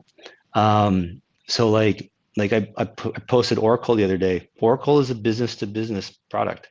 They spend more money on marketing than they do R&D. Like just because you're a B2B doesn't mean you don't do marketing or sales. You absolutely do. So what's great is if we are fixing our brand and reputation, everything online, it fixes everything, right? The B2B, the B2C, there's all these spillover effects. So yeah, maybe I'll stop there, guys. See if you have any comments or questions on that? Well, I think this is a good segue to open up to questions for the audience. If people want to come up, we have chat up here. If there's any integrators who have any questions at all, but no, Kent, I'm totally aligned with you, man. I think that's perfectly said. And I think most people are starting to get it. This is something, like we said, that all of us can do. You're not getting paid to do this. I don't necessarily get paid to go and do all this extra free stuff or nothing. So, this is just our own hard work, and we can do this together. And I firmly believe that. And also, Kenton, it's really good. The Regirans, they also have a marketing redundancy. I gave you a little hint on this, but just in case it doesn't work out, guys, the Regirans have done a vote, and they have decided that if it doesn't work, we could always try big titty goth mommies and push memes, big titty goth mommies, and see if that works. So we do have a fallback plan, buddy, if your ideas don't work. Okay, just give me a there. Well, God help us, my plan works then. Yeah, and if no one's coming up, I do have a list of all the criticisms I've seen, so I'm happy to go through them and point by point and address them if nobody wants to come up. We did have someone request. I did approve them. I don't see them yet, though. Okay. Well, maybe I'll just kind of start, and this is no particular order. Just kind of have I've jotted them down. I've had people say, like crypto is it's not a business. It's not trad. It's not like TradFi or anything like that. And I'm like, I think you're crazy. You're insane. Like crypto follows the laws of physics. Like Bitcoin follows the same laws of physics that gold does. And it also follows the same laws of economics that gold does, right? Like THORChain is a business. THORChain is an exchange. It follows the same laws of economics that Uniswap and Binance and Hyperliquid follow. And if people insist on treating THORChain unlike a business, no investor will take it seriously. We have to view this like a serious business, it's a going concern. And people will say, well, Bitcoin didn't have a marketing budget. And I'm like, wrong. There's thousands of people spent millions of hours and billions of dollars pushing and pimping Bitcoin to the world. That's why it's one of the biggest brands in the world, because you had all that capital going into it. So to suggest that Bitcoin had no marketing, I think is like the most ridiculous thing I've ever heard. And to compare THORChain to Bitcoin, it's like come on, guys, get over yourself. It's like saying Brad Pitt walks into a restaurant, women throws themselves on Brad Pitt. When I walk into a restaurant, why don't women throw themselves on me? Well, I'm not Brad Pitt, and neither are you. We're not Bitcoin, you guys. The sooner you recognize that, the sooner we can get over ourselves and start moving forward and actually getting somewhere. That, you have to understand the situation, circumstances we're in, and this is part of the push for having our own front end, is to give our thousands of THORChads something to sell, right? This is how many Bitcoiners with their friends in a pub, here, check out Bitcoin. This is how you use it. Download this wallet and do this. And the Bitcoin community made it very easy for each other to sell Bitcoin. Whereas the THORChain community has made it very difficult for each other to sell THORChain. With our own front end, our own interface, it will be much easier for us to sell it. Somebody sent me a DM here today that you go on CoinGecko, Ruji Rune is the highest trading pair, and it links to THORSwap. We need that to link to our front end, right? So, there is marketing in all these other cryptos. Hyperliquid, people say, oh, Hype didn't do any marketing. Yes, they did. They had several months of what do you call it? You're doing trading and getting points to get the airdrop. That's marketing, you guys. Why can't we do that? We get our own THORChain interface. We do up some kind of trading program where we try to get users to farm points, and we give them a gift of TCY or something like that. These are viable strategies, way to try and get users that we can think about. And what's cool is we can everyone's taught we can fork other people's marketing methods, right? So that works for Hyperliquid. Let's try it for us. All that grassroots marketing for Bitcoin works for it. Let's do that, and try and support that. So yeah, there's, oh, the other one, okay, Polkadot. People are telling me that, Polkadot failed. Okay, so we don't do what Polkadot did, right? There's just because their strategy failed doesn't mean marketing doesn't work. It just means that strategy of marketing doesn't work, and we shouldn't do it. It's kind of like Polkadot had a lot of reasons why it failed, not just marketing or something. You know what I mean? It's hard to blame marketing for that. one, and are you saying like they had a shitty product, like it just Polkadot? Well, yeah, there's issues. The product was unstable. I mean, this ecosystem was fairly weak, in my opinion. Like, there's lots of reasons to kind of like poke at Polkadot. And you could argue that maybe their marketing wasn't done well, and maybe that's true or not. To be honest, I don't even know what their marketing was even like. But it's just not a valid argument, in my opinion, because there's lots of reasons why Polkadot, didn't do so well. Yeah, and THORChain is a fantastic product. Like, we just have to tell people about it. Like, how many times have you guys seen garbage products, garbage companies, garbage whatever succeed? Their token, their share gets a bid, and it's garbage, but people buy into it. It's because you have great marketing. Imagine combining great marketing with a great product. Like, we would be unstoppable. We just have to figure it out. So yeah, thanks for that, Chad. Because it's yeah, just because some people fail in some way, there's also maybe other reasons. It could have been a giant grift. Maybe Polkadot's marketing, they're just funneling it into their pockets. So this has been this is a valid question concern people had. How do you know that I'm not going to take, me and Scorch aren't going to take this marketing money and put it in our pocket somehow? It's a really good question, because this is endemic around the world in all industries. You have management teams who are double dipping, and they contract to businesses that they indirectly own and all that kind of stuff. This is why we want to put all our receipts and everything in a Google Drive. And so you can go look at it, you can go check it out, you can audit it. I want to be as radically transparent as we can. And part of me is like, gosh, it's just going to create more work, because there's always going to be some jerk who's just going to be a Karen about everything. But the flip side of that is, if anybody is really truly honest and looking at that, and you do understand the industry and how much things should cost, by all means, come tell us, hey, you guys are spending too much on this. This is what it should be. And you can help us and tell us where to go and get the lower fees, right? Like, this is a collegiate exercise, right? So the benefit of being transparent with it is that if people can find cost savings, we will implement them, right? And so, and if we're not, or if we are doing something, then that's how you know that we're doing a bad job, right?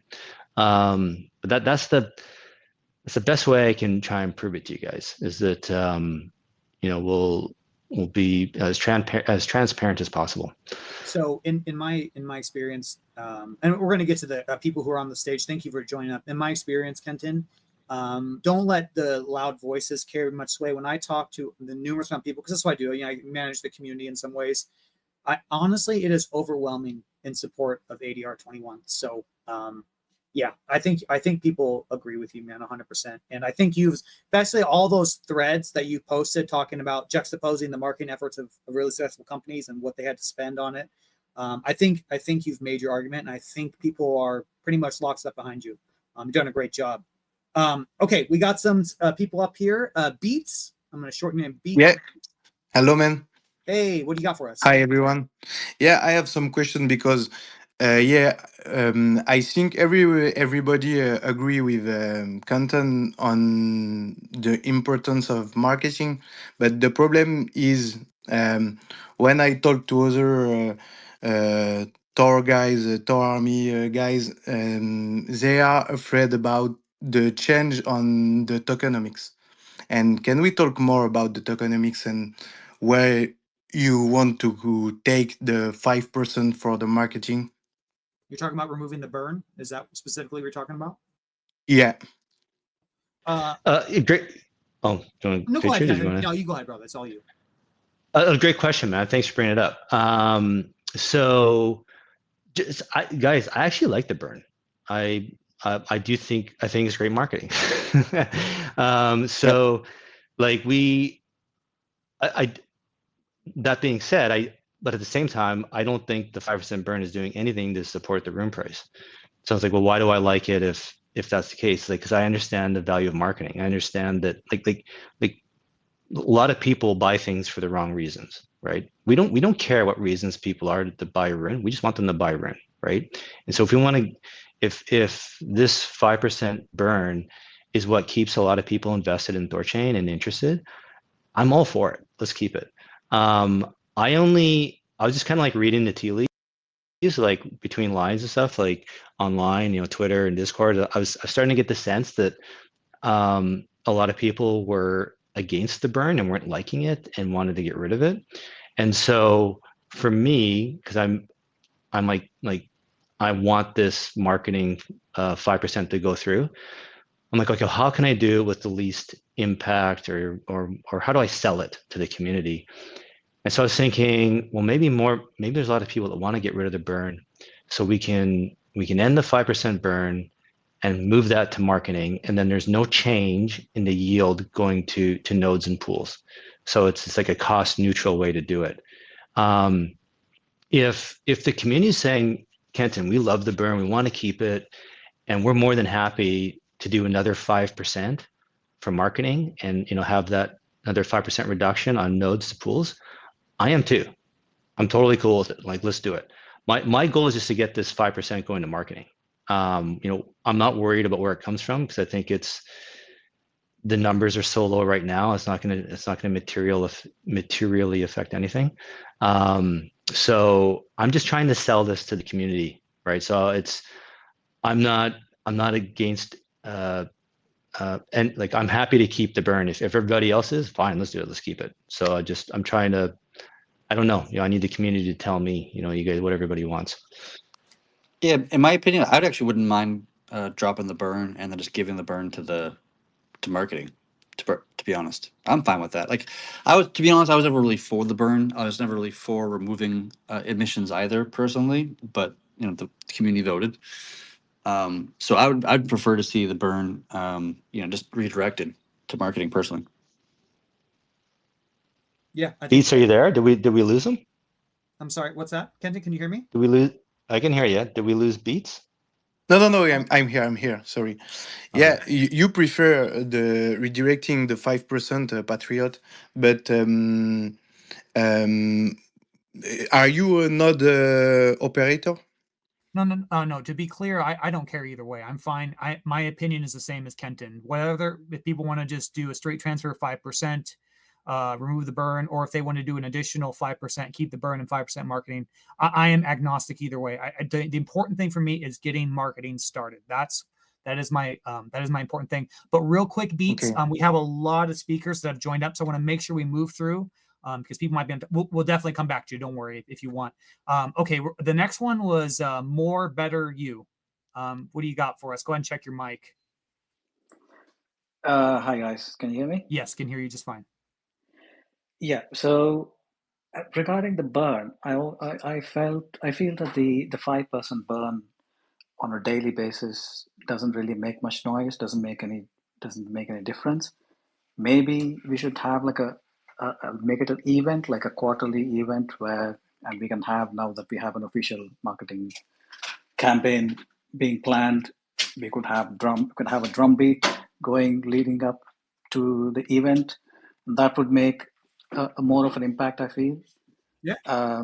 So that's one thing that I had regarding the burn. The other thing I felt was, now that we finally have an official marketing campaign being planned, is this the right time to rebrand THORChain?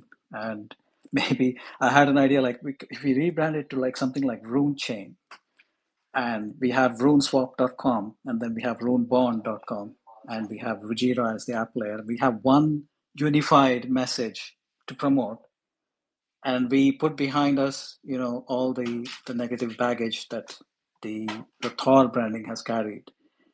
And this is a new rebirth. We are starting with an app layer. We are starting with a simplified base layer. I feel that it would be the marketing campaign will have a more unified message to convey, I have an and it will anecdote. create more noise in the market. So these are the two things that I wanted to bring up for discussion. So over to you guys. Yeah, I have an anecdote exactly to that point about rebranding. I don't think this is necessary at all, particularly when I go, and there's some XRPers in the audience, by the way. Hey guys, thank you for coming. When I go to the XRP community, and I've talked to them now for months and describing what THORChain's done. In fact, Chad, I don't know if you remember this. I think it was back in 2022, 2021. I don't remember. But remember when the SEC clamped down on XRP and said it was a security, you had said at the time, I don't remember if it was a space or an interview, but said if only XRP was available on THORChain, they could have just literally told the government to go kick rocks. I have told that same story to the XRPers. This is one of our founders actually said that. And they see the articles, as Kenton's alluded to, the negative stuff. When you just explain to them the actual thing at THORChain, they love it. They love it. And THORChain's brand now is actually quite powerful and quite recognizable. I don't think we need to run from it. I think we just double down and we just fix the contextual nature around the marketing of that. I think THORChain has a great story to sell, and we should sell it.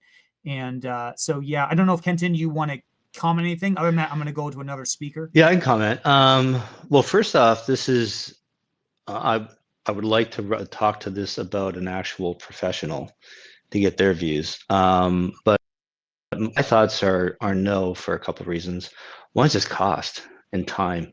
You know, that we don't, like Chad said, like as it stands, like this grant from the Treasury and 5% revenue is like so little money. Like I don't think we have the resources to even consider it. Because if we're gonna do it, like, you know, we would want to like do it right. You know, like hire a real agency, spend real money on it to do it properly, and we just don't have that.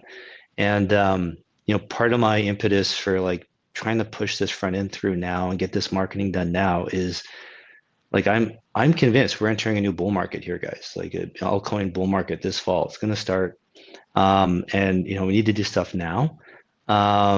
So I think we stick with THORChain.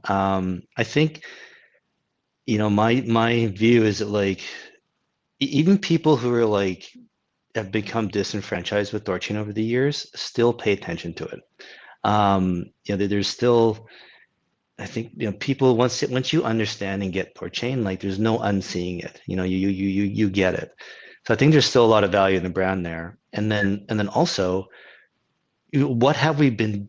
We haven't done anything. We haven't been doing any marketing. Like in essence, we don't even have a brand. You know what I mean? Like let's actually try doing some like positive outreach and positive marketing and promotion. And if that's not working, then fine. Maybe then we look at doing a rebrand for whatever reason. But I mean, we haven't even tried to do anything, period. Right. So, you know, I think, sorry, Ken, no, I think the biggest issue is that while we are promoting, if we are promoting using the Thor branding, there's bound to be some confusion with THORSwap and THORChain and the Thor token. So if we are putting serious efforts and big and proper money behind this, then we should make sure that, you know, Rune and THORChain are tied together strongly as a brand. I can address Yeah, that. Do you know why there's confusion? Because THORChain's whole community was sending people to Thor Wallet and THORSwap. Just stop doing that. As soon as we have our own front end, we send people to THORChain, swap.thorchain.org. They're not going to know anything about THORSwap or Thor Wallet. They don't have to. It's never going to come up. So that's why it's been confusing and a problem, because THORChain's grassroots marketing has been sending people to these other platforms and confusing them. That's been our marketing plan, confusing people. So if we just stop confusing people and start making it easy for them, like let's try that first before we actually change the name and everything. I agree, and I'm going to go ahead. This is a great questions, by the way. Let's. Yeah, I want to add to it. If THORChain's front end ends up doing really well, and I promise you guys, my intention here is not to try and suck users from the other front ends, right? I don't think that's the goal is to grow, not to be cannibalistic. But let's just say it is, and THORChain's front end is taking users away from Thor Wallet and THORSwap. that'll force Thor Wallet and Thor Swap to rebrand and call themselves something different. So, to try and get new users and whatever, right? Because if their whole shtick is just to try and promote THORChain, and people are like, well, I'll just go to THORChain. Why go to you? I'll just go use THORChain. It'll force them to rebrand. So, yeah, I'm not worried about that. I think if we just stop sending people to them, we avoid that headache altogether. Makes sense to me. Okay, guys, and I'm damn sorry. I don't know who came up Well, first. wait, is more better? Do you have any more questions, comments? I'm fine with that. I'm fine with that. Yeah. Any comment on the burn, making it like an event rather than like a regular thing? Honestly, I think so. If I think we burn tokens, we have nothing else to do with the money. Is a simple way to answer that. So, and I think we have a lot of things we can do with that money instead. So, if we get to the point where like THORChain is a global brand, we're the biggest crypto exchange in the world. We're doing Super Bowl ads. We got revenue coming in the yin yang. BPs are getting yield like there's no tomorrow, and we still have money left over. Devs are getting paid well. We're done doing development on THORChain and starting to ossify. All right, fine. Then we start burning. But I think in my mind, that's the way we should look at it. That we just have a better use for the capital now on other things. I think what he was saying, Kenton, is if we do a burn, let's just say that's the will of the community, we incorporate that into the marketing strategy, and we do like a quarter release, like, hey, THORChain burned X amount of room. I see. Oh, of course. Yeah. Oh, totally. Sort of like yeah. BNB, like BNB does. Oh, totally. Yeah. I mean, absolutely, of course. If the community decides to keep the burn, that's why I like it, because I think I do think it resonates with people. Like to say that when I talk, especially normies, I talk to them about crypto and THORChain, like they'll ask me what's the token supply, and I'll say and this is why I wanted to end block rewards, because it's very simple for somebody to understand the value proposition if there's no inflation. And then we can say, well, it's actually the supply is deflationary.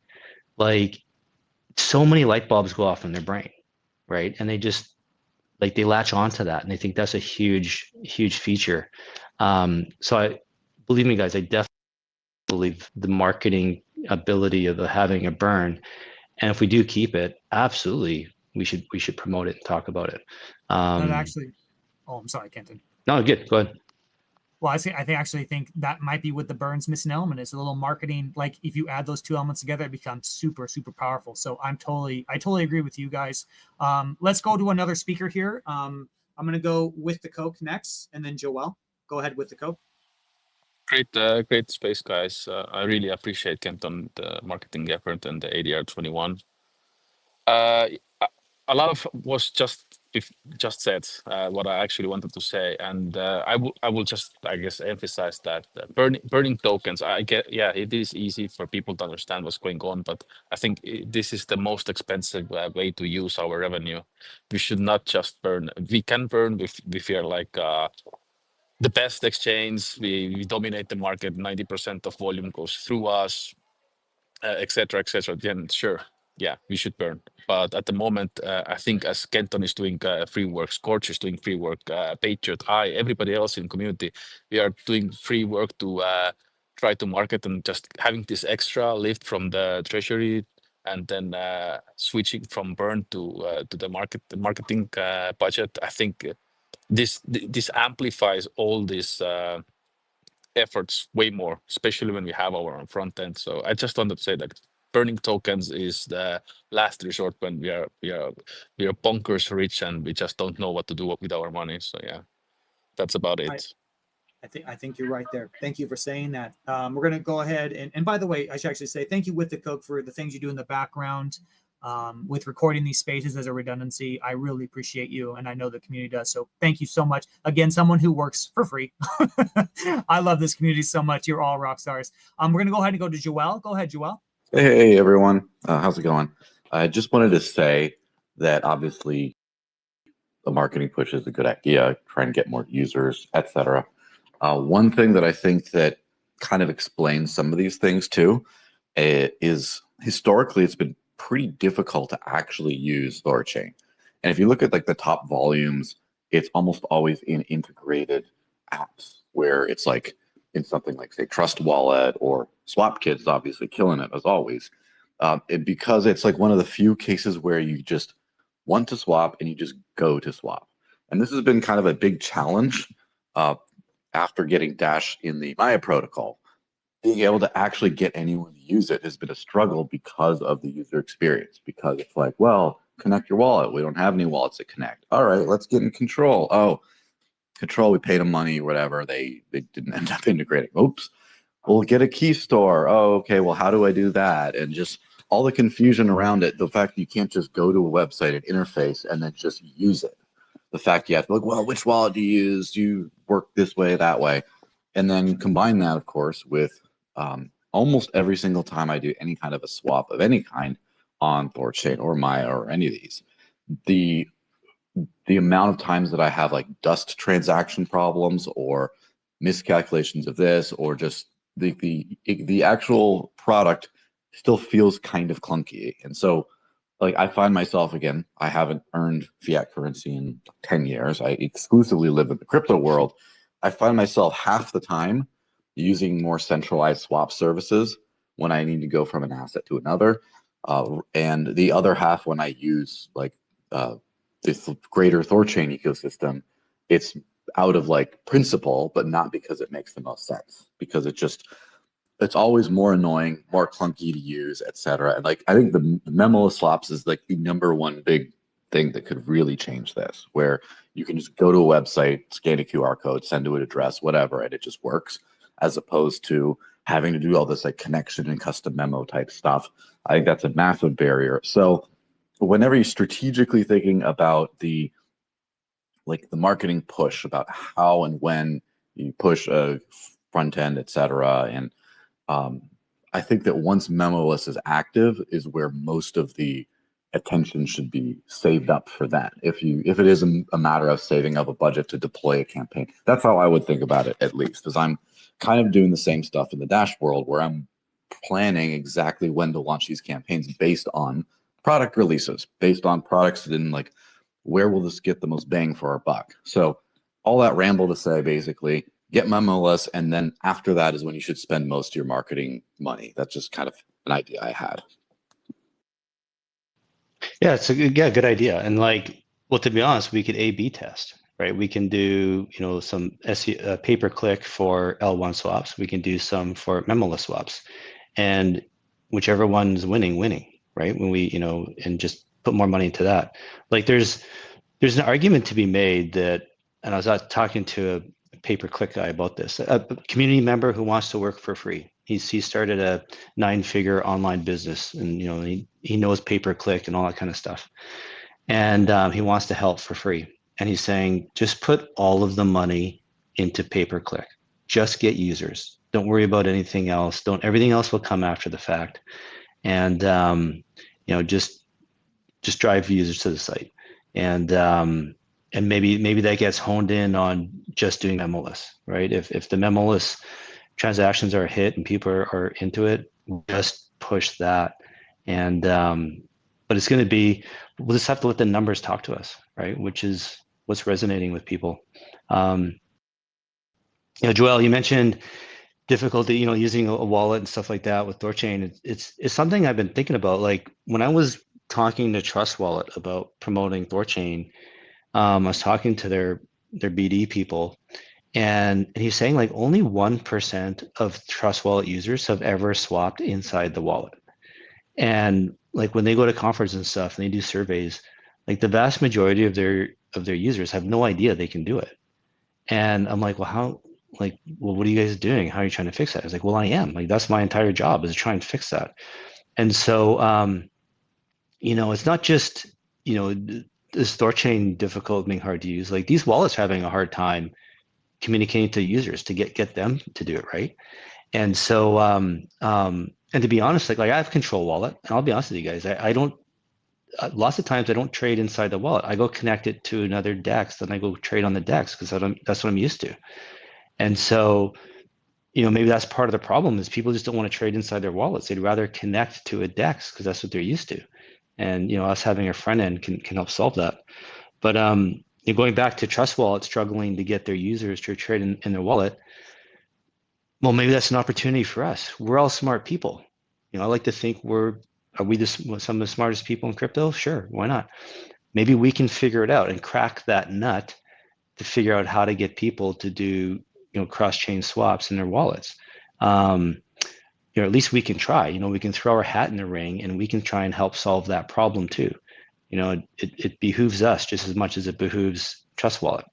But sitting back and waiting and hoping that everyone else is going to communicate to the market while we don't do anything, it's like, well, no, let's do what we can to try and do things. And if we're as smart as we think we are, we can figure it out. I know we can. I think that's right. And I just want to shout out Joel. Thank you so much for your question and also being a friend of the ecosystem. He has a show weekly and I've attended it a few times. And I believe you have a big milestone coming up, man. So thank you for promoting THORChain and being a friend of the ecosystem as well. Really appreciate you, dude, very much. Okay. Oh, what day is your show on? Just so might as well go ahead. Since what day is it typically gone? I can't remember. I apologize. Which one are you talking about? So if it's the one I did with you. Well, you did both, but so okay. Thursdays, I have a live show every Friday at 3 p.m. Eastern or 7 p.m. UTC. That's the one that's on my podcast, personal podcast. But for Dash, I run the Crypto Quorum Space, which is 5 p.m. UTC every Thursday. And that one's a big one. That one's the kind of the bigger of the two, and you've been on both of those. Right, that's right. Thank you. I'm on a lot of stuff, so sometimes it gets a little blurry. You're a rock star, man. Thank you so much, dude. Okay, we're gonna move on. I'm gonna do Slam Bammer, then Eric, then THORMax. Go ahead, Slam Bammer. Hi all. Yeah, I just wanted to say I'm a huge believer in marketing. Really appreciate the work that you've been doing, Kenton. I think it's going to be really beneficial to the protocol. I was also just wanted to say I think people are a bit jaded at the moment. I mean, I've seen nodes operators say they're worried about having an additional 5% come out of the revenue. I've seen the people saying that they're concerned about the change in the tokenomics. I think the saying that we're going to review it after a year or so is a good move, just so we're giving people that forewarning. So we're saying that yes, there may be a change in a year. I think just the way that we manage the transition within the community is important, because I think people in general are feeling a bit tender at the moment. But yeah, I mean, if we just look at the increase in revenue over the last 2 days, I mean, when we see that, it just makes the pain from everything else seem sort of minor. And then I'm sure people won't mind the additional 5%. And I know, or I strongly believe that that 5% will go really far into increasing that revenue going forward. 100% agree. And those who know, Kenton did get rugged from the space, so he's trying to get back up. So, that happens a lot. Oh, good. He's a listener. So maybe we can get him back up here shortly. Yes, I totally agree, Slam Bammer. And by the way, guys, Slam Bammer is also a node operator. He is an excellent node operator as well. So I just wanted to shill you just a little bit, buddy. If anyone out there is interested in buying the rune, which I don't know why you wouldn't be. I don't know why you wouldn't be with all the things coming. You can consider Slam Bammer. He is excellent. Go ahead and DM him if you're curious about what, how it works and what his parameters are. And also make sure to use runebond.com. We built it, guys, to make the process effortless as well. So I just want to shill you a little bit. Thank you so much for that, Slam Bammer. Eric, go ahead. I'm going to try and see if I can get Kenton back up here. Go ahead. What do you got for us, buddy? Hey, mic test, because sometimes You're great. You're great, brother. Go ahead. Perfect. Dude, I love this conversation, and definitely, I mean, you knew probably like from 6 months ago that I'm a big proponent of marketing, and I'm so glad that this ADR proposal came out. I just want to mention a couple of things that might be useful, and I mean, Kenton already knows about marketing, and you're bringing an expert. So it's probably something that you already considered. But two things: I would love to see a comms guide for the community to follow on when they're trying to publish content, because when there's not a cohesive message, whenever someone reads a post and it uses certain words or it uses certain concepts that are not that well, maybe they are correct, but they are not so as aligned with the narrative, it kind of puts people off, or it might confuse people. But also, with all the memes and with all of the short content, I don't know how to say this, but a lot of it is cringe, and we have to find a way to resonate with the crypto people on X by following this, like I said, a cohesive message, but also, like, let's just say, avoid these kind of memes or avoid these kind of words, etc., etc. And the other one is more simple. There's a very low hanging fruit in conferences.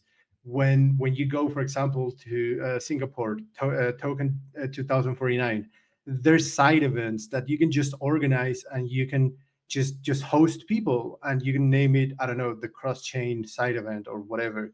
It doesn't cost a lot, because you just have to get the venue and to get something for people to do whatever, get a few speakers, don't know, something.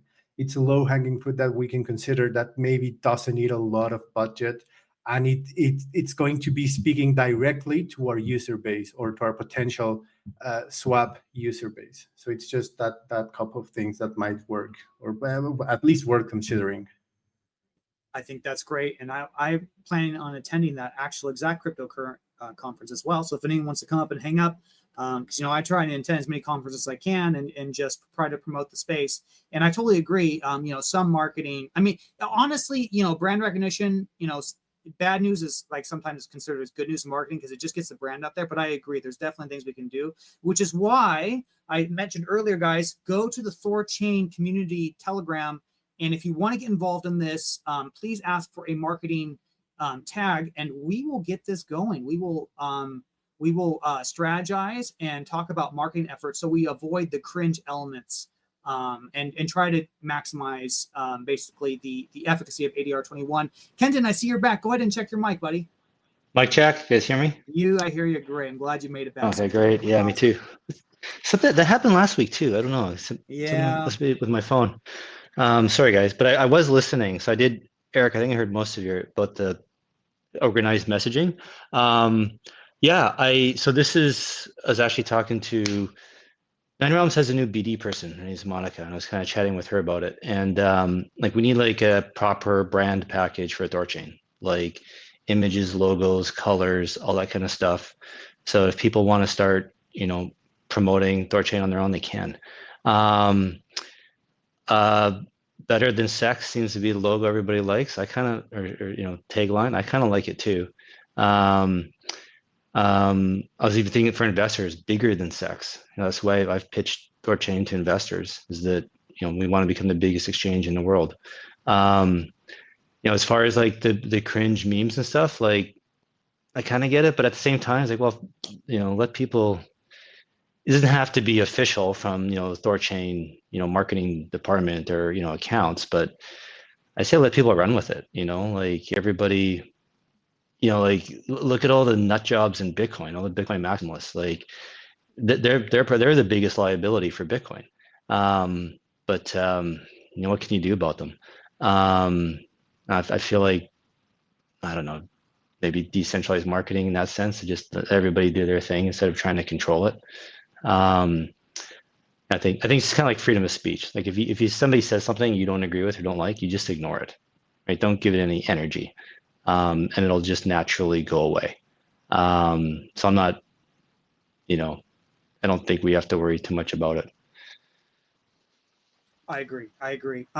And guys, I'm gonna go to THORMax, and then I also, after THORMax gets done, I want to just make sure we open up the audience. If anyone has a question for Chad while he's up here, I mean, it's not often we get the guy, so if anyone has a question, but I think what's great, Chad, as I've noticed, is people are just so like, I've never seen the community so understanding and so locked in. Like I really feel like everyone understands what the game plan is. So I'm really excited. So the fact that there may not be questions for you is actually a testament to how good you guys are doing. But anyway, THORmax, go ahead. What do you got for us? Hey everybody, just a few thoughts today. On the 5% burn, I agree that it's, I've been a big advocate for the burn, and at today's prices with today's volumes, 5% is pretty irrelevant. But it's always been this source of hope for me as an investor. I don't see a whole lot of reason to expect THORChain, is going to do amazing things at the moment, or, like there's things on the horizon, but the price action has not been great. But there's always this hope that, like, okay, there's this 5% burn out there, and then when Rebranding kicks in or other things come around, if you 10x volume, then that's going to, increase the revenue, and then in dollar terms, it's going to, significantly scale the amount burned. So that sort of scaling property of it being a percentage has always been attractive to me. So I'll just throw that out when people are talking about the burn, like, yeah, today's volumes and today's revenue is really pretty irrelevant, but that doesn't mean it always would be. I think of it like a stock buyback on Wall Street, and I'm certainly no Wall Street trader or investor, but there's a reason companies do those, and it seems to work. And part of that is just I would agree that there's definitely marketing value in saying that, THORChain is, becoming more and more scarce. It's becoming more scarce. So just to throw those points out, it's like, don't just think about the dollar amounts today, because they will scale. So that's just it though. Like it's a chicken and egg thing. Like let's take Gear out of the equation. How do we get volume up? We need users. Well, even to keep Rebranding in the equation, we need users. Like Rebranding is going to go out. They have a marketing people. They're going to go out and promote and sell and try to get users, right? Like the burn is only as good as the revenue. Well, how do we get revenue up? We need to get users. So like, everyone's clinging to this burn. Meanwhile, revenue is at like a 2-year low.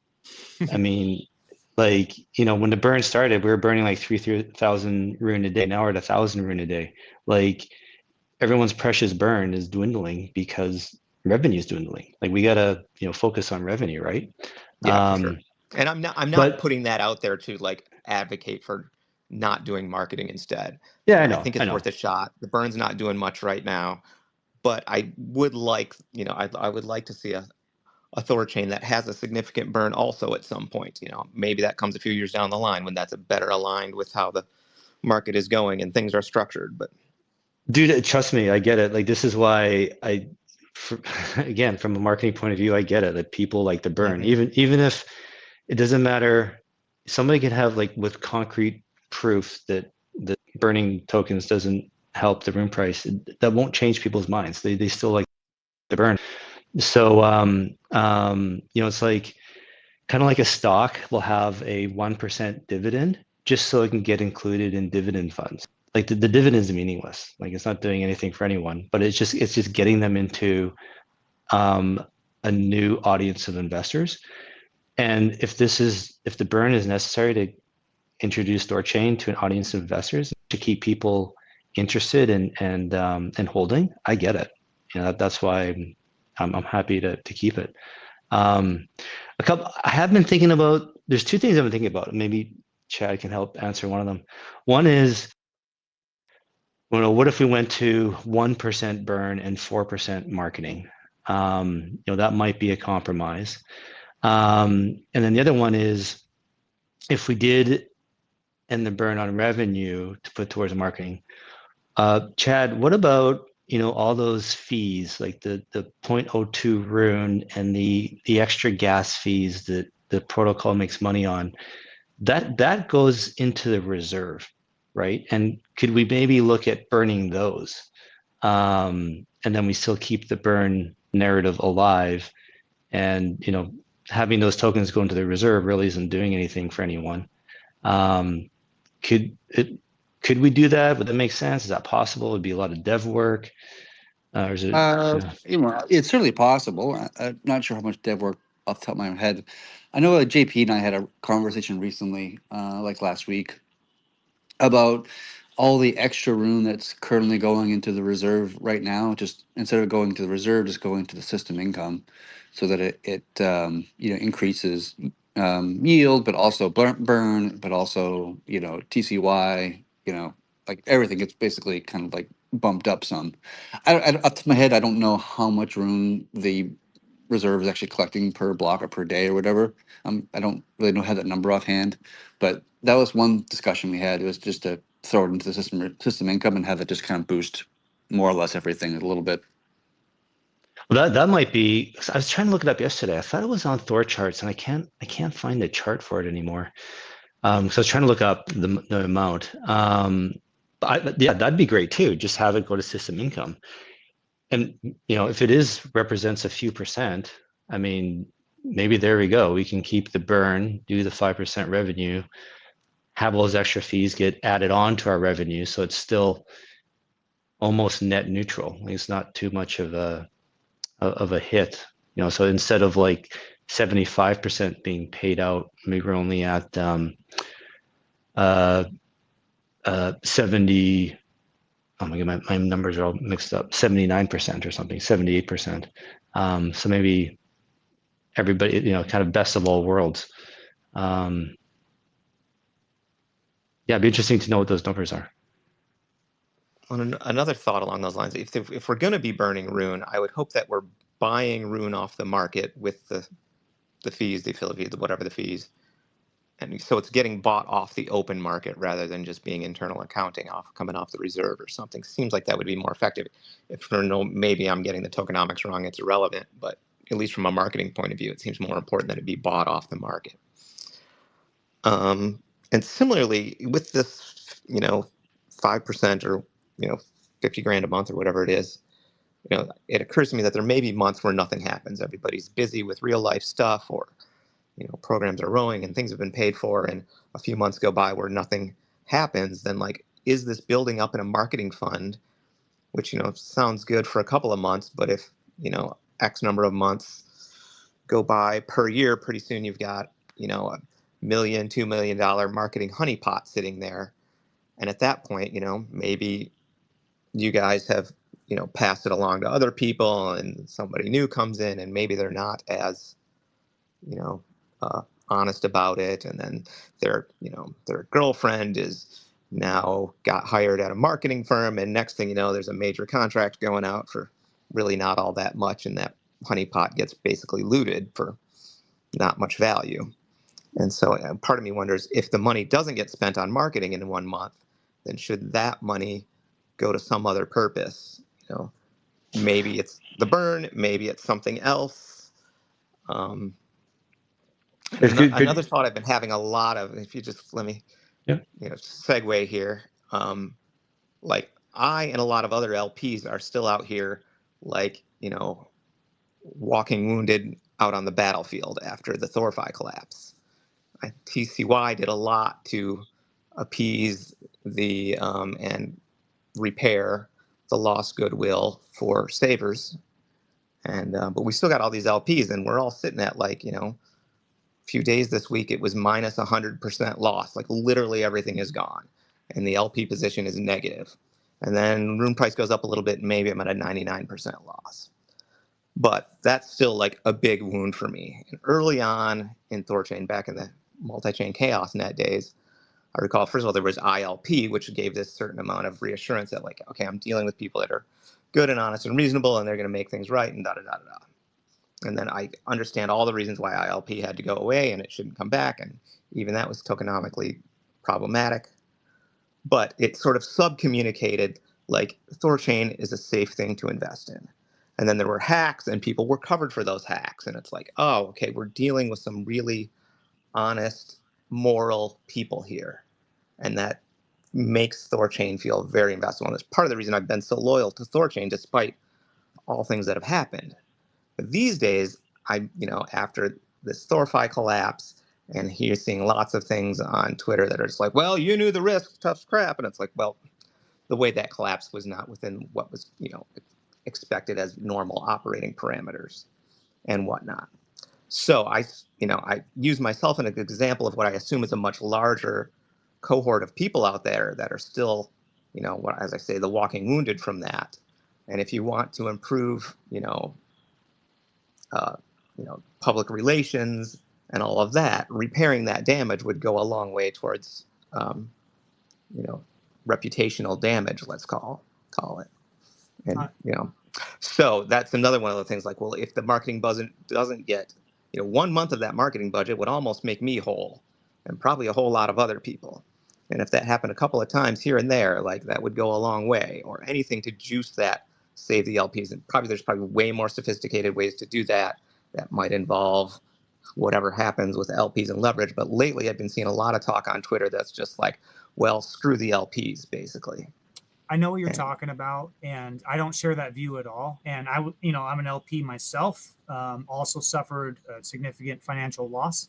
I don't agree with that at all, not at all. And especially like LPs, it's hard to know as an LP, like, because a lot of people like the argument like LPs knew the game. Like, I don't think that's right at all. I mean, it's very hard for someone who's not a developer to understand the exact behaviorism of code, right? You have to try to parse the data.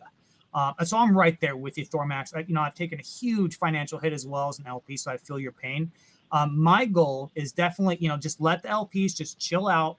Let's push this marketing thing as hard as we can. That's why I'm so eager to get started, and so that we can get Ruin appreciation up, and then we can absolutely come to the defense and really help some of the most loyal and best members of the community, which has definitely been you and many, many others. So I hope that gives you a sense of feeling okay. I know it's painful to look at that LP position. Oh my God. See a negative 100% is just like, oh my gosh. But as you've said, when the Ruin price appreciates, it starts to look a lot better. I really want to turbocharge that. And for anyone other out there who's LPs, just think of what's going on. Finally, the system is not leveraged. We've got Ruggiera, Mocha's going to be starting in September. We got Kenton. We got the marketing thing going on. We have all the amazing innovations and advancements that are Chad B that are going right now. Things are really looking good. It's painful right now what it is. Sit tight. If anyone ever mentions, liquidating the LP, I'm be honest. I don't know if anyone else agrees with that. I'm going to be very against that. Let's try and fix it. Let's try to bring everyone out of the hole together. I think that would be, as you said, the best public relations thing we could possibly do. Yeah, I mean, I don't just bring it up, like, oh, poor me and make me whole and blah, blah, blah. I just bring it up because, like, let's recognize that this is a black eye on our community here. And it's, something that needs to be dealt with. So, and is an opportunity perhaps to, improve public perception of the chain and all of that. And I think I think that's a little corner of THORChain that's easy for people who weren't LPing to sort of forget about. So. Won't be forgotten by me. Well, how do we fix people taking risks they don't understand? Well, it's not that. It's not that. It's the risk is not adequately communicated, and so they can't understand. They can't understand because I have educated on this, especially when it comes to leverage and synths and savers and lending and how it all works. And I even gave out bad education because I didn't understand how it worked and the severity thing. So I take some accountability here as well, right? It's a very convoluted thing. It's not as simple as saying that LPs were playing in the casino and they lost. I just am so against that because LPs stayed in ChaosNet not to win money. They believe the original mission of we are trying to build something special here that liberates the world. And particularly down ChaosNet, it was communicated, you may lose everything. LPs stuck it through knowing that, and they supported the protocol during our hacks before we had POL, right? They could have left and it could have left THORChain ruined, right? So this is one of the most powerful and devoted aspects of our community. And I'm not excusing, of course, it's not about communism and making losers winners, but if there is an opportunity here to make everyone do well, if we can get this marketing thing and help lift everyone and rise all boats this tide, I think we should go for it rather than just write them off right away. Let's give it some more time because we have so many good things going for us. It's not communism, I promise. Let's give it an honest go. Let's give it a shot. And I really think, Kenton, that we can really get this going. I understand, and I trust me. I've been in THORChain for 4 years. I know everything going on, you guys. I get it, and I understand the casino comments are harsh, but like both of you just have said that you didn't understand the risks, yet you put money in it anyway. Like that's Kenton, like, even the devs didn't understand the risk. Yeah. Or if they well, did okay. know the risk, then that's, then it's So let me just let's rewind criminal. and tell you how you can trust Kenton. I did understand the risk. This is why when they canceled, go look back. I think it was ADR5, and when the nodes canceled ILP, and I'm like, what is going on? And I freaked out on everybody. You can't treat people like this. You can't abruptly remove ILP. And I pushed everyone to give it that influenced everyone to give it a 30-day notice period, to give LPs a chance to withdraw, right? Don't just change the terms on them instantly like this. And I'm serious, read that whole thread, you guys. And I'm sticking up for you, for the user, for people that don't understand. And I understood it completely, that we get rid of ILP and we add savers and synths. It's impermanent loss squared. Who's going to take that risk? That right? And so this was my concern, is that we move away from ILP to then savers. It's like I don't know how to I don't know how to explain it, but it's you're. I was worried we were going to have a bank run then, that no one's going to want to stay in the pools because no one's going to want to take this leveraged ILP risk. But turns out lots of people were happy with it. So, all right. Now, and it was communicated back then too, that if you don't want this risk, this is what savers is for. Go into savers. And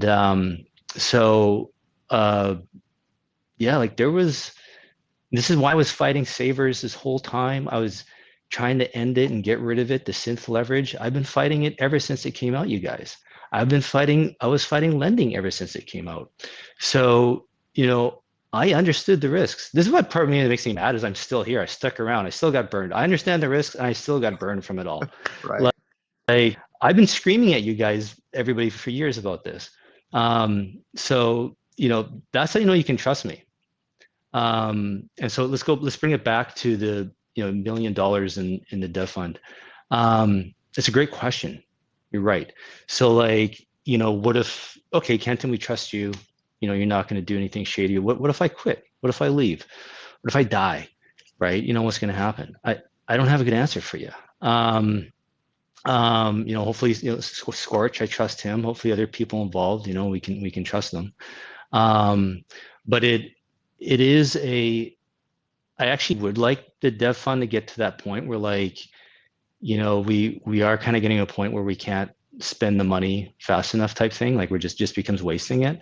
And we do let it accumulate a bit. And then that'll help us weather the bear market, so that when our revenue goes down and the marketing fund goes down, like the marketing fund income goes down, we've got this war chest that we can stay on. It can stay on higher during the bear market. And we're getting to the point, we're already there, guys, where we are going to have to pay wallets to get integrated. It's coming. They're going to call it grants or partnerships or whatever you want to call it, but it's a bribe. It's good. It's already happening. It's going to happen.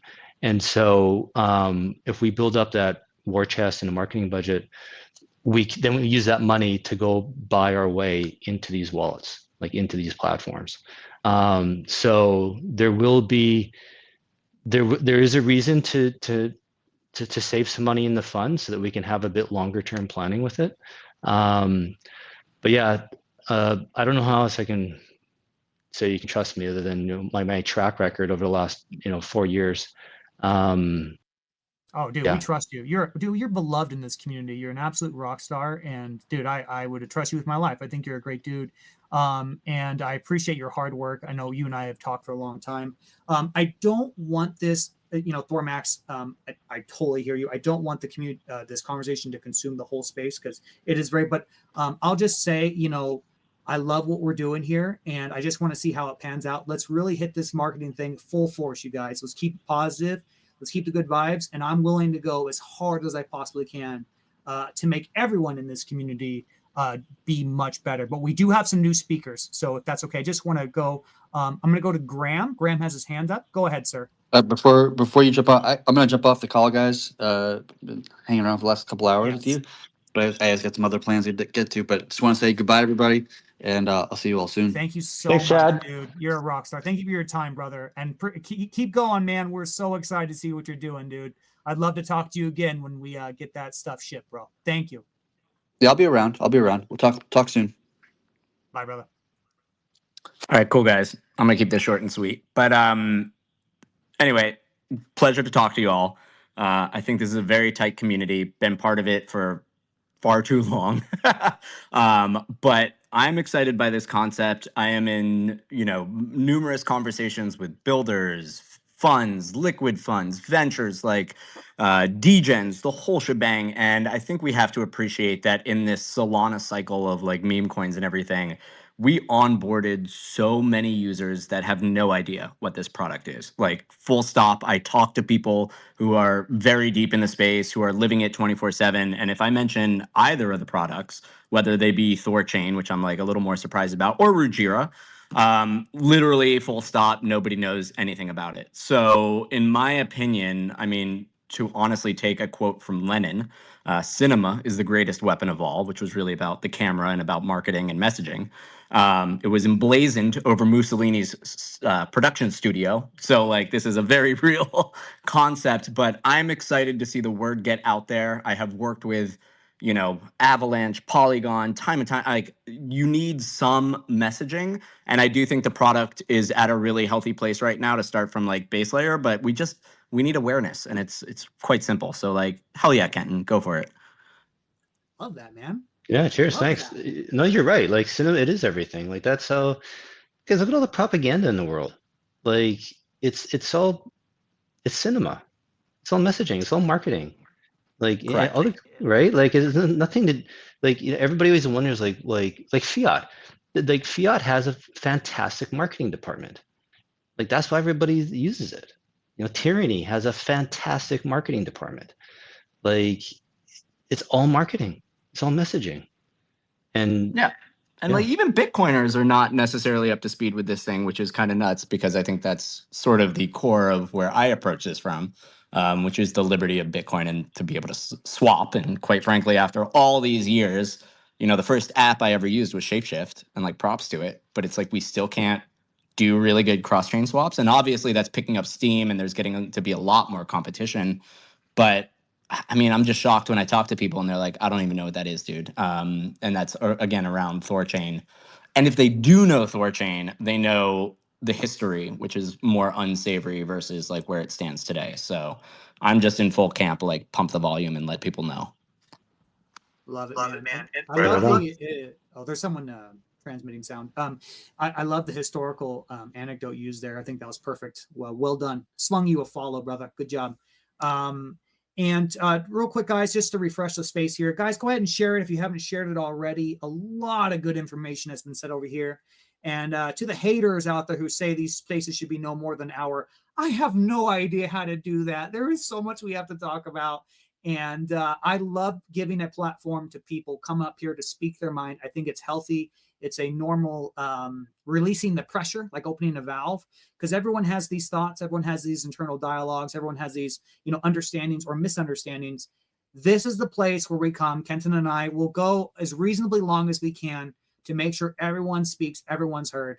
And Graham, I'm really happy you came up and said that. I could not agree more with you. We got a new speaker, JR. Go ahead. Check your mic, buddy. Hey, Patriot. How are you? I'm well, man. What do you got for us?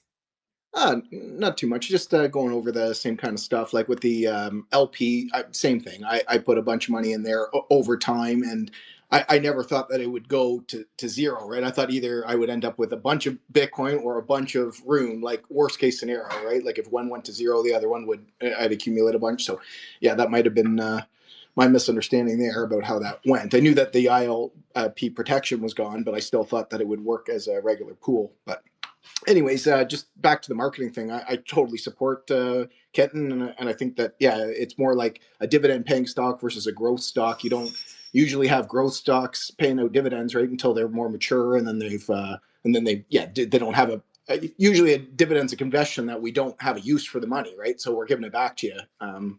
But since we do have a more productive use of it, I think that that's probably the way to go. But like I've said to Kenton privately, in some DMs and that. It's like I do like the burn, not because I think it's doing much. We burnt almost 1,850,000 or whatever in just over a year, and it's really picked up recently, gone from 0.5 to the 5% mark. But all this UI that's been built up around it is pretty cool. Like you can watch and see the metrics. That's what I love about THORChain, is that you can literally see where every Tor is going, right? Like you can see it, and there's no fraud or anything in the system, because it's all like you can see exactly where everything is going. Anyone can see it, so it's pretty cool. But yeah, if we could reduce the burn back down to 0.5%, right? We're talking that's $50, $100 a day at current rates. You can still keep that narrative alive, and I think it's pretty cheap for the amount of money that we're spending on it. It seems pretty reasonable if we just gear it back. I don't think it has to stay at 5%. But well, I don't know if you guys noticed, we had those huge slip fees we incurred yesterday, huge, and I think we had over 10,000 rune get burned yesterday. So that's really powerful. That's really cool. Only we need to get that revenue up. And to Kenton's point, I think if we get the revenue like 100x, man, imagine what that's going to do and how sexy that'll be. And so I think you're right. And guys, I just gotta say it again. I think it's time that we all rally behind Kenton, Scorch, ADR21. If you're a Regerin as well, especially because the same primitives that you guys are building, they're going to be available on the THORChain interface at some point in the future. We must maximize the traffic at this site. Get people used to going to THORChain, trusting it, enjoying it, get the positive vibes. I really encourage everyone, because I got to tell you guys, me and Kenton, during our darkest moments in January, February, we were in DMs a lot.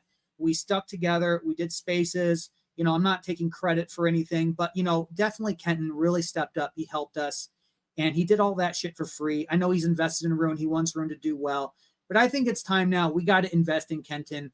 Guys, let's pay it back. The karma is real. Let's give him a shot. He's going to spend money, but there is no damn reason why we can't all rally behind him and push his efforts for free, because ultimately it pumps your own bags and it makes the interface better. It makes Regira better. It makes everything better.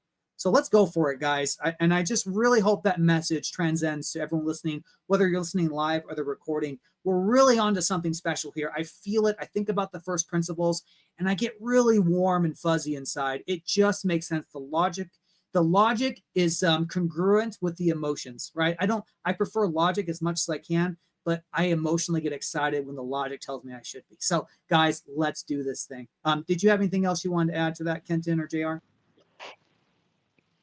No, I'm all good there, Ken and Patriot. You guys are doing a great job. Appreciate all the work you're doing, pumping my bags, and it's not happening yet, but I'm sure that it will. And you guys are awesome. Thanks, brother. Thanks, man. Thanks, Patriot. I do appreciate that. Thank you. But honestly, guys, I don't want you to rally behind me. Rally behind marketing, right? Like I said, this isn't about me doing this pet project, Kenton's experiment. This should be the THORChain community nodes acknowledging and committing to marketing THORChain for the rest of its existence, right? That's the way you should look at this. And I'm happy to kickstart it and get it going, and stick with it for as long as I can, right? But maybe I fail, right? Maybe I'm not doing a good job. But that shouldn't mean stop marketing, right? That shouldn't mean pull me aside. I can't. We need to go a different direction. Please do that. And I'll be honest with you guys, I don't want to work for free for very long either, right? Like, I hopefully this works and pumps my bags, right? And then it does make sense for me. But it shouldn't be about a vote for Kenton. It should be a vote for marketing and to do it properly for THORChain. I totally agree. Let me clarify. Rally behind the vision, because as you said earlier, Kenton, what if you just suddenly die, or I die, or whatever happens? You keep the vision alive. You rally behind the thought, the ethos, the marketing ambition. That's what I mean. ADR21, guys. That's what I really want to do, because I really think we're onto something. So well said, sir, and good clarification there, because you are very humble and you abstract yourself away from the equation, as you should, as a honest, logical thinker. So thank you. We have another speaker, guys. After math, go ahead. Hey, GM. I'd like to officially reinvigorate and bolster brilliance in simplicity. And we all should agree to start where we are, work with what we got, and do some target acquisition and prioritization and just go for it. And given the budgetary constraints, perhaps, like, I hate to say the word commission, but maybe a value for value proposition for marketers, hitting benchmarks to get rewards, or being paid in equity, or deferred delayed gratification may be the way to go. And after being 66 plus months deep into THORChain, I remain ever faithful and believe wholeheartedly that the talent of the devs and the steel balls on gentlemen like Kenton and Slambammer coming up here on spaces and having a vulgar display of balls is to be commended, and we should support these guys. Because honestly, it doesn't matter what the hell the devs do if the node operators don't vote for it, it's not going to get implemented. And I simply think that, and I've said it before in prior spaces, that we can force multiply. There's a lack of educational outreach, and that goes for the currently existing integrated wallets and coins, outreaching those communities, those users, the administrative body of them as well. It's all underserved, and I'm dead certain we can do better.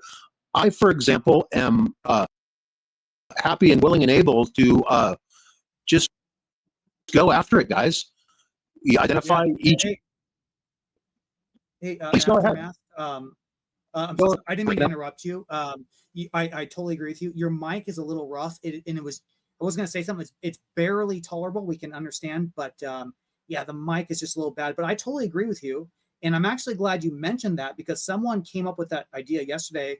Someone's going to look into. I don't know, guys. This is just me, just freeballing here, spitting. But someone's going to look into maybe like Cato, if we can have like a community thing where, you know, maybe we can have like little rewards for the best, you know, show like the best marketers in the community.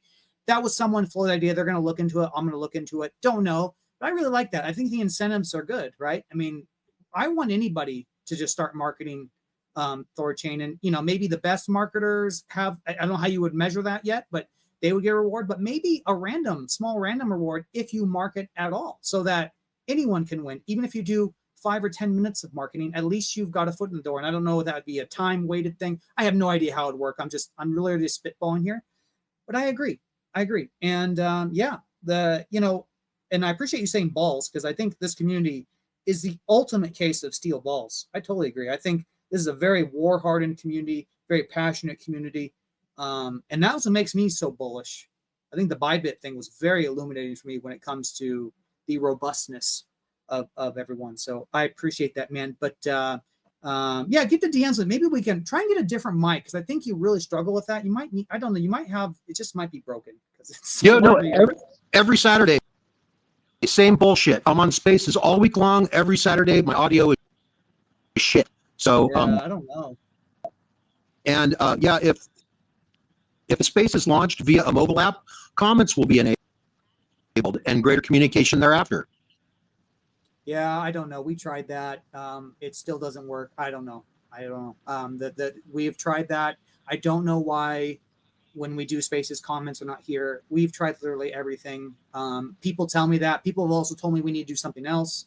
I don't get it. We tried our best, so it is what it is. Kenton, were you going to say something? No. Well, kind of. I was going to say, you know, I want to try and avoid our echo chamber, because everybody will seem to agree. So I was just trying to think of like more criticisms and like to address people's questions, because no one's really doing that. Another one was a criticism I've got is, you know, THORChain should stay business to business and not, you know, not do B2C. And the best, I mean, it's not a, I think a lot of people view these things as like either ors. Like it's not, it's an and thing. We can do both, right? It doesn't have to be one or the other. We can do both. And like, you know, Chad alluded to this or said this earlier in the space, that like, you know, things are changing. The landscape is changing. You know, THORChain needs to evolve and change with it. And YouTube started as a video-based dating site. Shopify, it started selling snowboards. Right? Instagram was initially a location check-in app called Bourbon.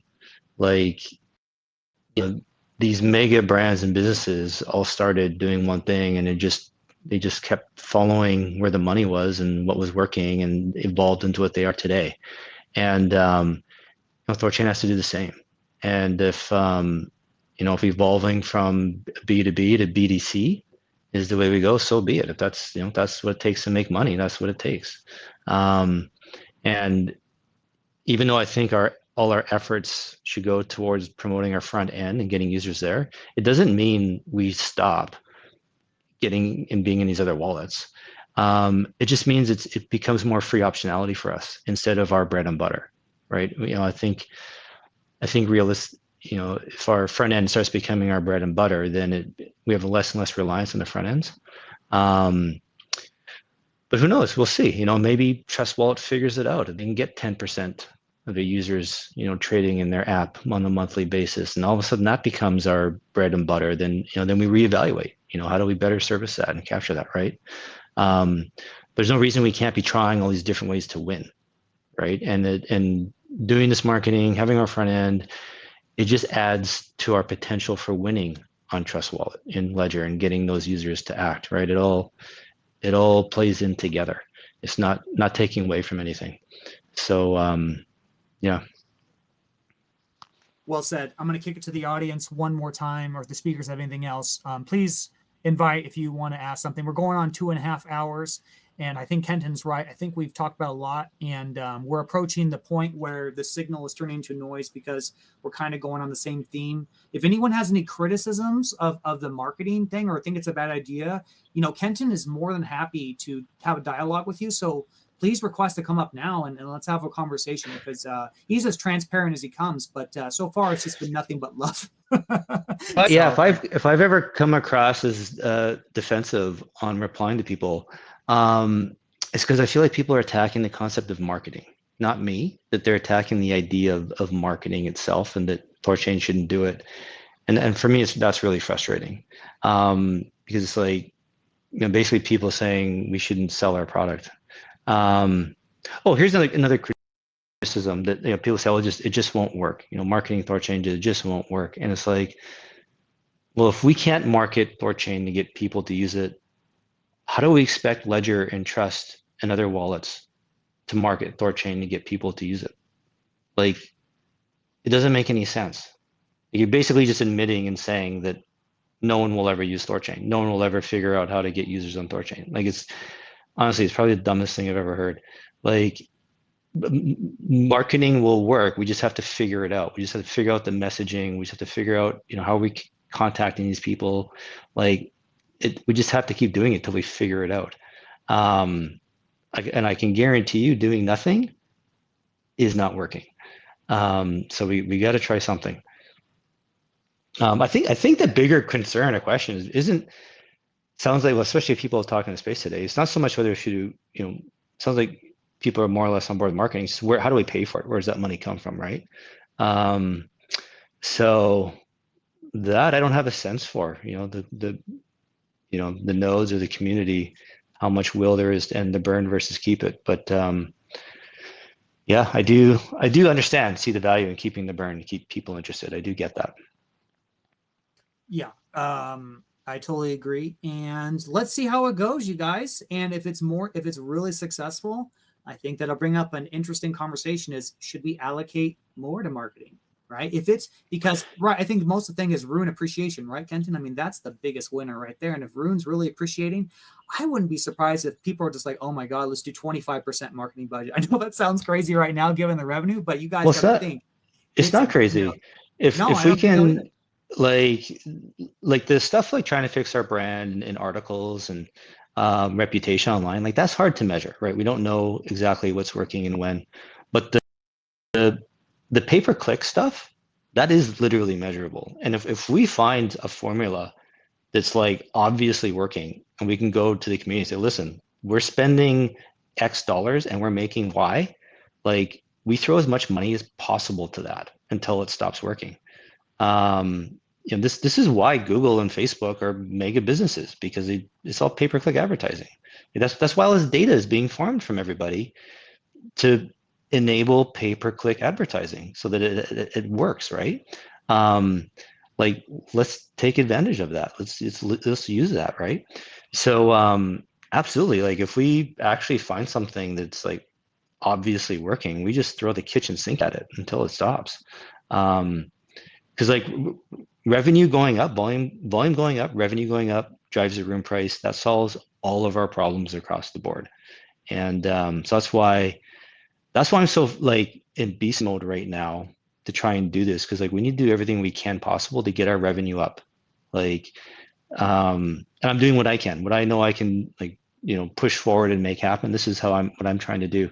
Well, and this is actually another thing. People thinking this is taking away from others. No, like I'm getting involved. Scorch is getting involved. We're getting new people involved. The Unstoppable Wallet guys, they're the ones building the front end. Like everything I'm talking about and is being done is not taking anything away from Chad, anything away from Nine Realms, anything away from Rajira or the other devs, what they're working on. This is all in parallel. So like we are adding extra ways for us to win. So I feel like that's an important thing to understand too. Like this isn't taking away from anything else. The only taking away is this 5%, right? Where are we going to find that money from, right? That's going to take away from something. That's what we have to decide. But as far as the people and everyone working on it, this is all fresh blood, new eyes. Yeah, and actually that's really funny you bring that up, because I think that's one of the things, like the people listening right now, like I'll just shout someone out I met in real life, was Max Power. I got to meet him in Las Vegas. Super smart guy. And everyone in the audience is probably a very, very intelligent person. There is so much untapped potential. If you guys are still in THORChain, you guys understand the mechanics. You have demonstrated, in my opinion, that you are definitely very, very smart and very committed. And so I just want to activate you guys. Let's do anything we can and help the core team, help push ADR21. We have a new speaker, Surge Flow. Go ahead. Hey everyone. So I've been pitching to Kenton on the side about one of the ways we could do marketing. Overall, I think it's a good idea to do marketing. Like the main thing that I get from my side of, or my circle of friends, is they don't know anything about Rune, obviously, or THORChain, but they know about Bitcoin and Ethereum at least, and a bunch of other meme coins. But yeah, I basically was telling him that I had a side business, and with that side business, we were able to generate at least 100K in revenue. It's really niche market, but basically what we did was it was just the very simple like YouTuber marketing strategies where you go to YouTubers, you're like, hey, this is our product. We even send them our product, but in this case, we don't have a product to send. But I'm just trying to get the point across. So we send them the product. They do like a little 10-second, marketing or talk about what the product is, and they're trying to get people to buy that product from our website, and we give them a code. So every time they use a code, we know, which marketing it came from, like which YouTuber, and we're able to give them, like a monthly payout. Like, oh, this is how many people used your code. This is how much we're able to give you, like a monthly payout or whatever. So it's a good way to actually gauge, is the marketing working? Like how many people are coming to you from your marketers, like to your website. In this case, it would be like THORChain if we have a dedicated THORChain website. But I don't know how the devs will be able to do something to do that, like some type of referral link or something, right? So I don't know if these marketers or YouTubers can have their own personal wallet and then it just goes straight there. I don't know, but the whole point was basically attacking retail, because that's how you attack retail through YouTubers. Because a lot of retails, like let's be honest, most of them don't know more than like Doggy Coin or or that world. So they just go straight to like Robinhood or straight to Coinbase, if anything, and that's it. And then a lot of them though, they do want to buy and they do want to swap a lot, but they just don't know how. So they're just paying a whole bunch of fees for all these extra exchanges. But if we get the word out through YouTubers, I think that's one of the ways that will help. And it's pretty simple. Like you can do it two ways. You can do, like, let's say you just allocate like 5,000 or 1,000 like to a YouTuber, like do this 10-second skit or whatever, you know. Just talk about THORChain, talk about how you can swap here and just show the website like real quick or something. You can do it that way, or you can do that plus, you know, like every time they use like a referral link or whatever, we also pay you. So it's kind of like them are helping you, or they're helping you, you know, basically sell your product that way. And yeah, but basically that's one of the ways. I don't know other ways to do some type of marketing, but that's a really effective way to do retail marketing, and it doesn't cost that much. I would say you don't need like the whole Yeah, we 250K budget actually to do that. have a really interesting idea with that. We have talked about this before. You know, with the interface itself, there's a couple ways you could do it, or do multiple ways simultaneously. But we're actually interested, especially like with Memoless, right, is allowing building a interface generator that can be customized to an individual you know, influencer, whatever. I'll just use BitBoy just because I, you know, what comes to my mind. You know, you could have BitBoy swap, and it's actually a reskin version of Memoless, which requires no upkeep. You know, well, not no upkeep, but very minimal upkeep because it's Memoless, right? Very simple. And then we could also do the same for the interface that we sell. I know Kenton's been thinking about that. I've been thinking about that. So yeah, that's definitely, I think, in the cards. The affiliate thing, I don't know how that works if we have a zero fee on our thing. So I think it'd be better to actually give them their own, to empower them to have their own swap race, that they would be more than happy to keep on promoting because they get the affiliate fee from that. And so you basically just, what's the word? Proliferate interfaces and make the system of making them very easy, which can be very done with tooling like Chat and Build, which is essentially like AI generated, very competent interfaces. I mean, that's how Runebomb was created. It takes like 5 minutes. It's so easy. Yeah, there's a lot of things we can do. I don't know if you want to speak to that, Kenton, but yes, we've been thinking about things like that, of course, that make marketers that are rewarded for marketing THORChain on the influencer level. Yeah, I do have a lot said. So yeah, Serge, hey Kenton, man. are you speaking, Kenton? Yeah, can you hear me? Hello? If you are speaking, I can't hear you. Is it me, guys? Have I rubbed? Serge, can you hear me? We can hear you.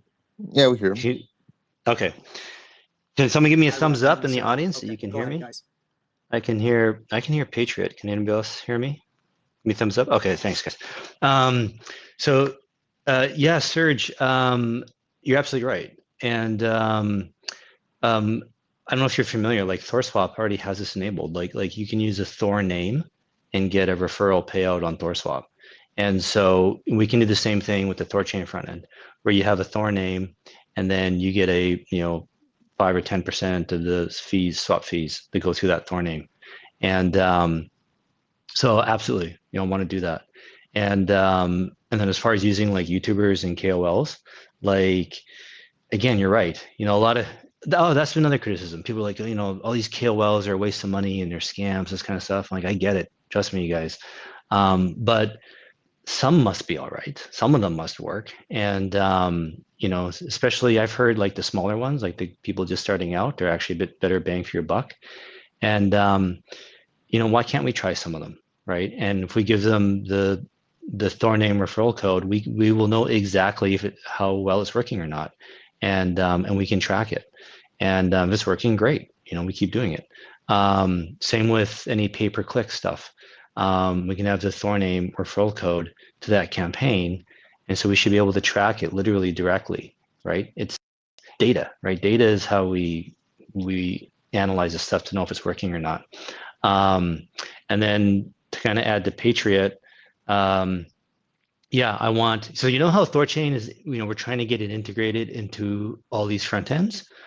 What I want to do with our front end is to enable it to be cloned to create thousands of new front ends. So like you're saying, like if an influencer or whatever wants to have their own site and have their own their own DEX, their own platform, they can just clone THORChain and then add in their own affiliate fee, and then they can go pimp that to their audience.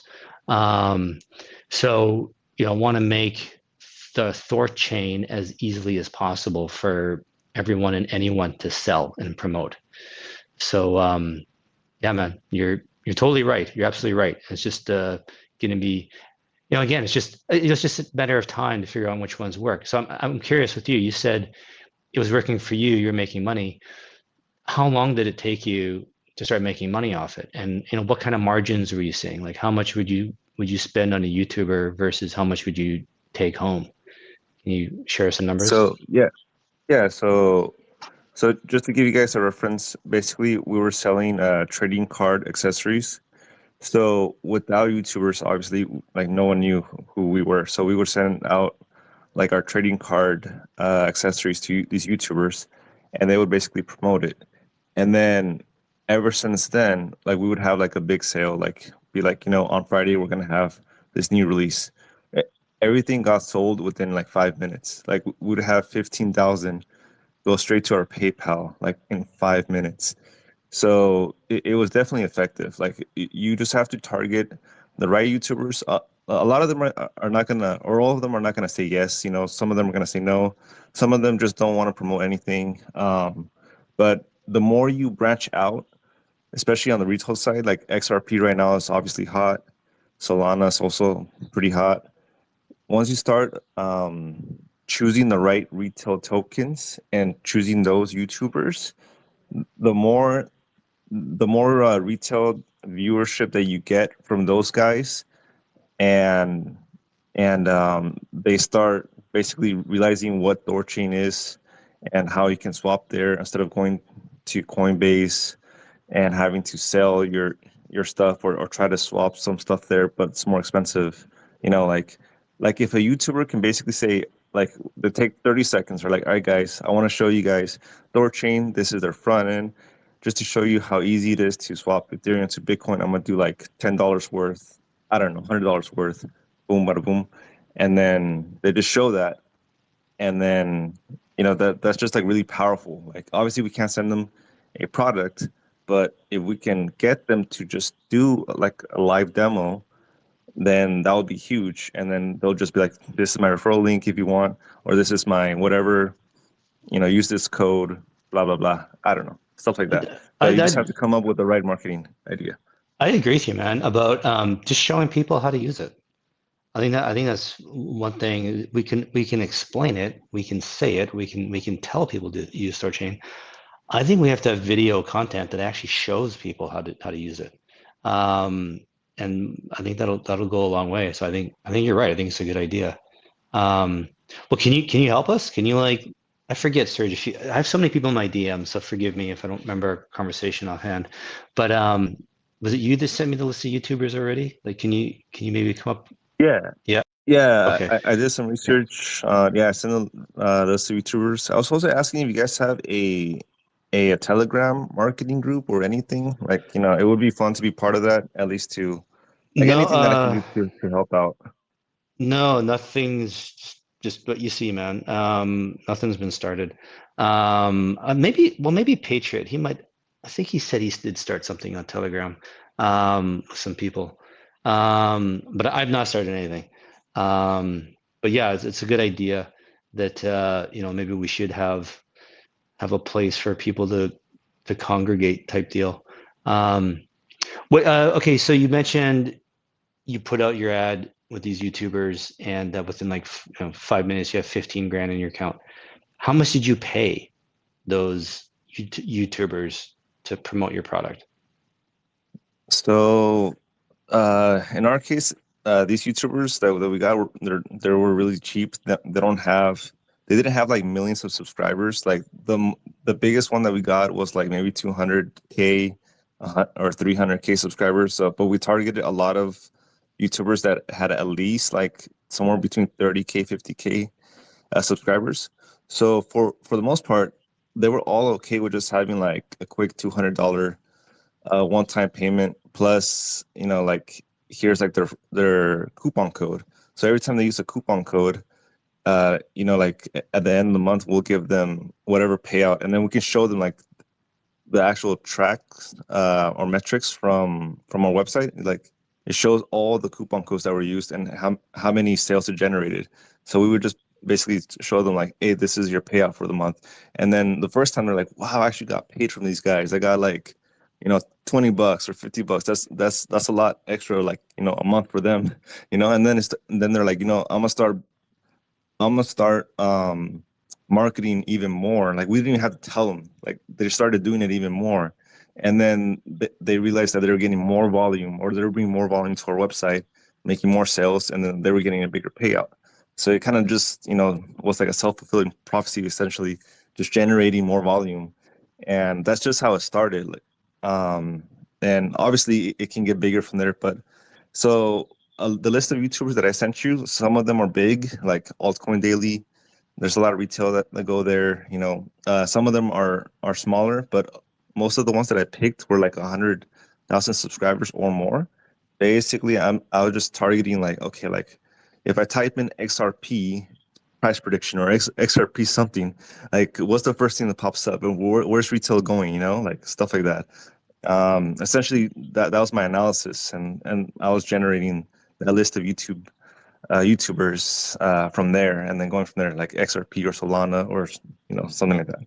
But obviously, we don't have Solana right now, but I know that it's in the works. But as long as we get this ball rolling and we can use XRP crowd or even some other YouTubers as you know, guinea pigs or just testing the waters, and then we go from there. You know, we can figure out what works, what doesn't work. You know, what should we do differently, and so on. I totally agree with you. I think if we get these links into the right hands and they start making money from it, they'll want to keep promoting it without us paying them. So, you know, in theory, we should just only have to pay them once, the one time up front, and then, you know, they'll see the money coming in, and that'll encourage them to keep going with it. So, yeah, I totally agree with you, man. Well, so let me ask you this: are you still running that business? I mean, it sounds profitable. It sounds like you would just keep it going. My friends are running the business. I started with my friends. I have kids now. I'm just invested in crypto. I don't want to do any you know, like I don't have time to be doing like another full time, basically. Like I have time for part time, but not like full time. And my friends are doing that full time. But no, like there's 3 or 4 guys that are doing this full time, and that's their only job. So yeah, it started off part time for us as a hobby, but yeah, it's a full time thing. Cool. Patriot, I don't know where you are, buddy, if you're up or not. THORChain intern, can you help Patriot get on stage? I think he's having problems now. Yeah, Serge, that's all sounds great, man. But that's exactly it. You know, I want to try all these different things, right? And that's it all comes back to us having our own front end that we can give these people links to, right? Give something for people to sell. So yeah, that's why I started with the front end website first, get that going, and then now focus on get this marketing budget approved so we can start sending traffic to it. And guys, just to give you an idea, I just looked at the numbers yesterday. Like we've had like this last month, in July, 30,000. Was it July or August? Or sorry, I forget the exact, but you know, the last month or two, we've had 30,000 users and 3 billion in volume. So it's like each person on average trading $100,000, and I'm like, okay, those are bigger numbers, but like, God, I feel like 30,000 people. Like, how can we not get? I don't understand how we can't get up to 300,000 users in a month. Like, just with some very simple, basic SEO and pay per click. Like, I just don't see how it's not going to work. I don't get it. I feel like the number of users we have is so small that just any amount of effort to try and get new ones, like you're going to get some. And if we double the number of users, all right, fine. That the volume might not double, but it's going to go up.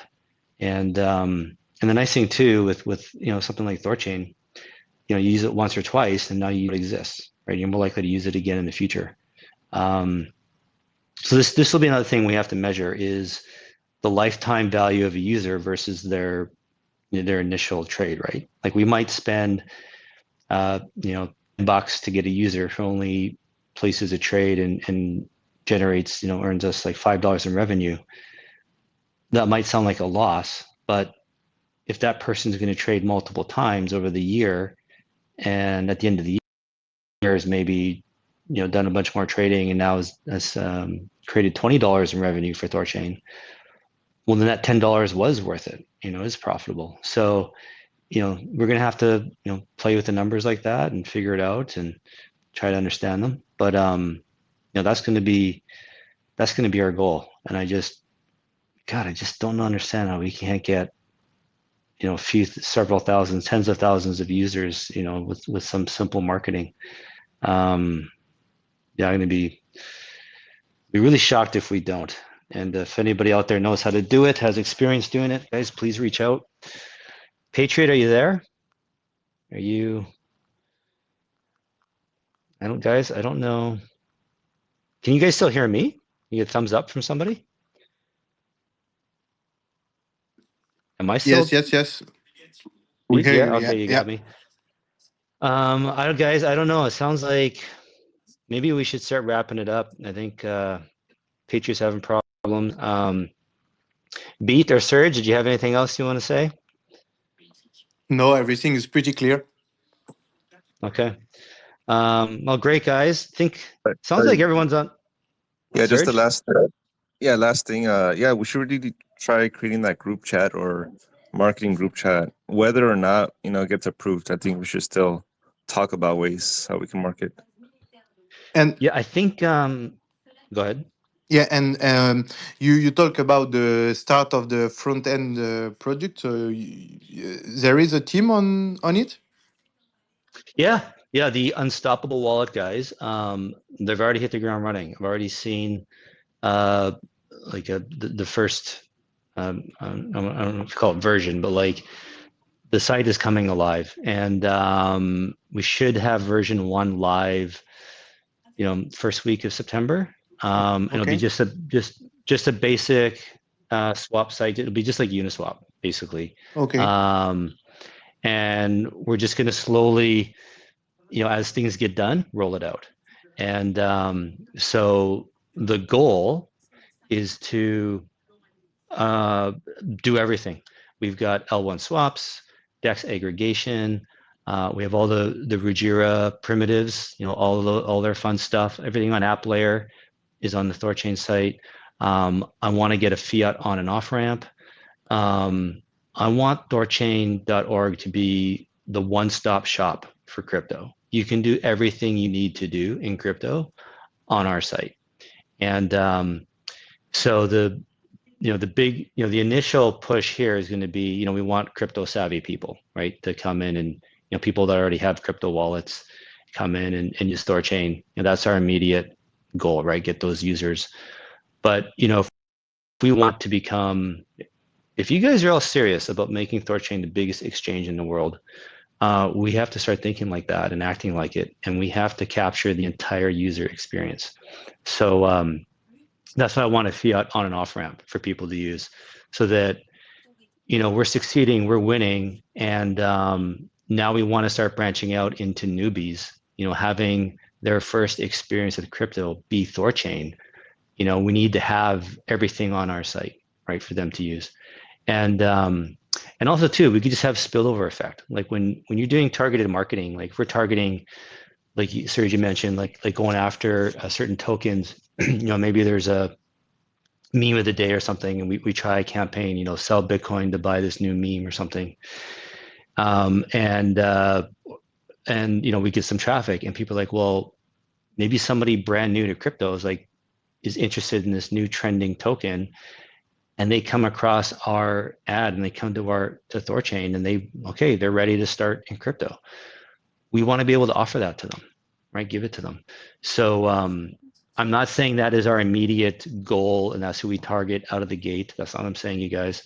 But this is how I think we have to think. We have to plan for that and build towards that to eventually be doing that, because we will not be the biggest exchange in the world if we're only getting crypto natives. We have to be branching out into first timers too. And so that's the big picture. Yeah. But it will be difficult without a mobile app, a smartphone app. A great point. Yeah, actually good. Yeah, you're right. And you bring, yeah. So what I've been thinking about for a mobile app is Memoless. Because it should be easy to create and easy for people to use, so that they won't have to create or download a new wallet. They'll be able to use their existing wallets and just create, the Memoless transaction on the THORChain app, and then go plug it into their other wallet.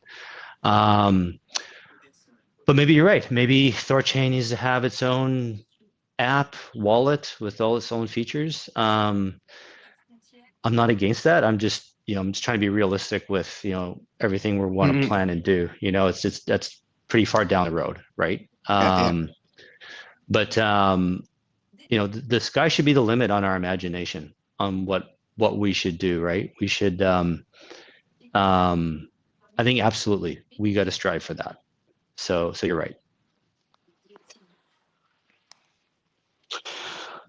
All right, guys, should we leave it at that? Start wrapping it up. I think we lost Patriot. It's just not the same without him here.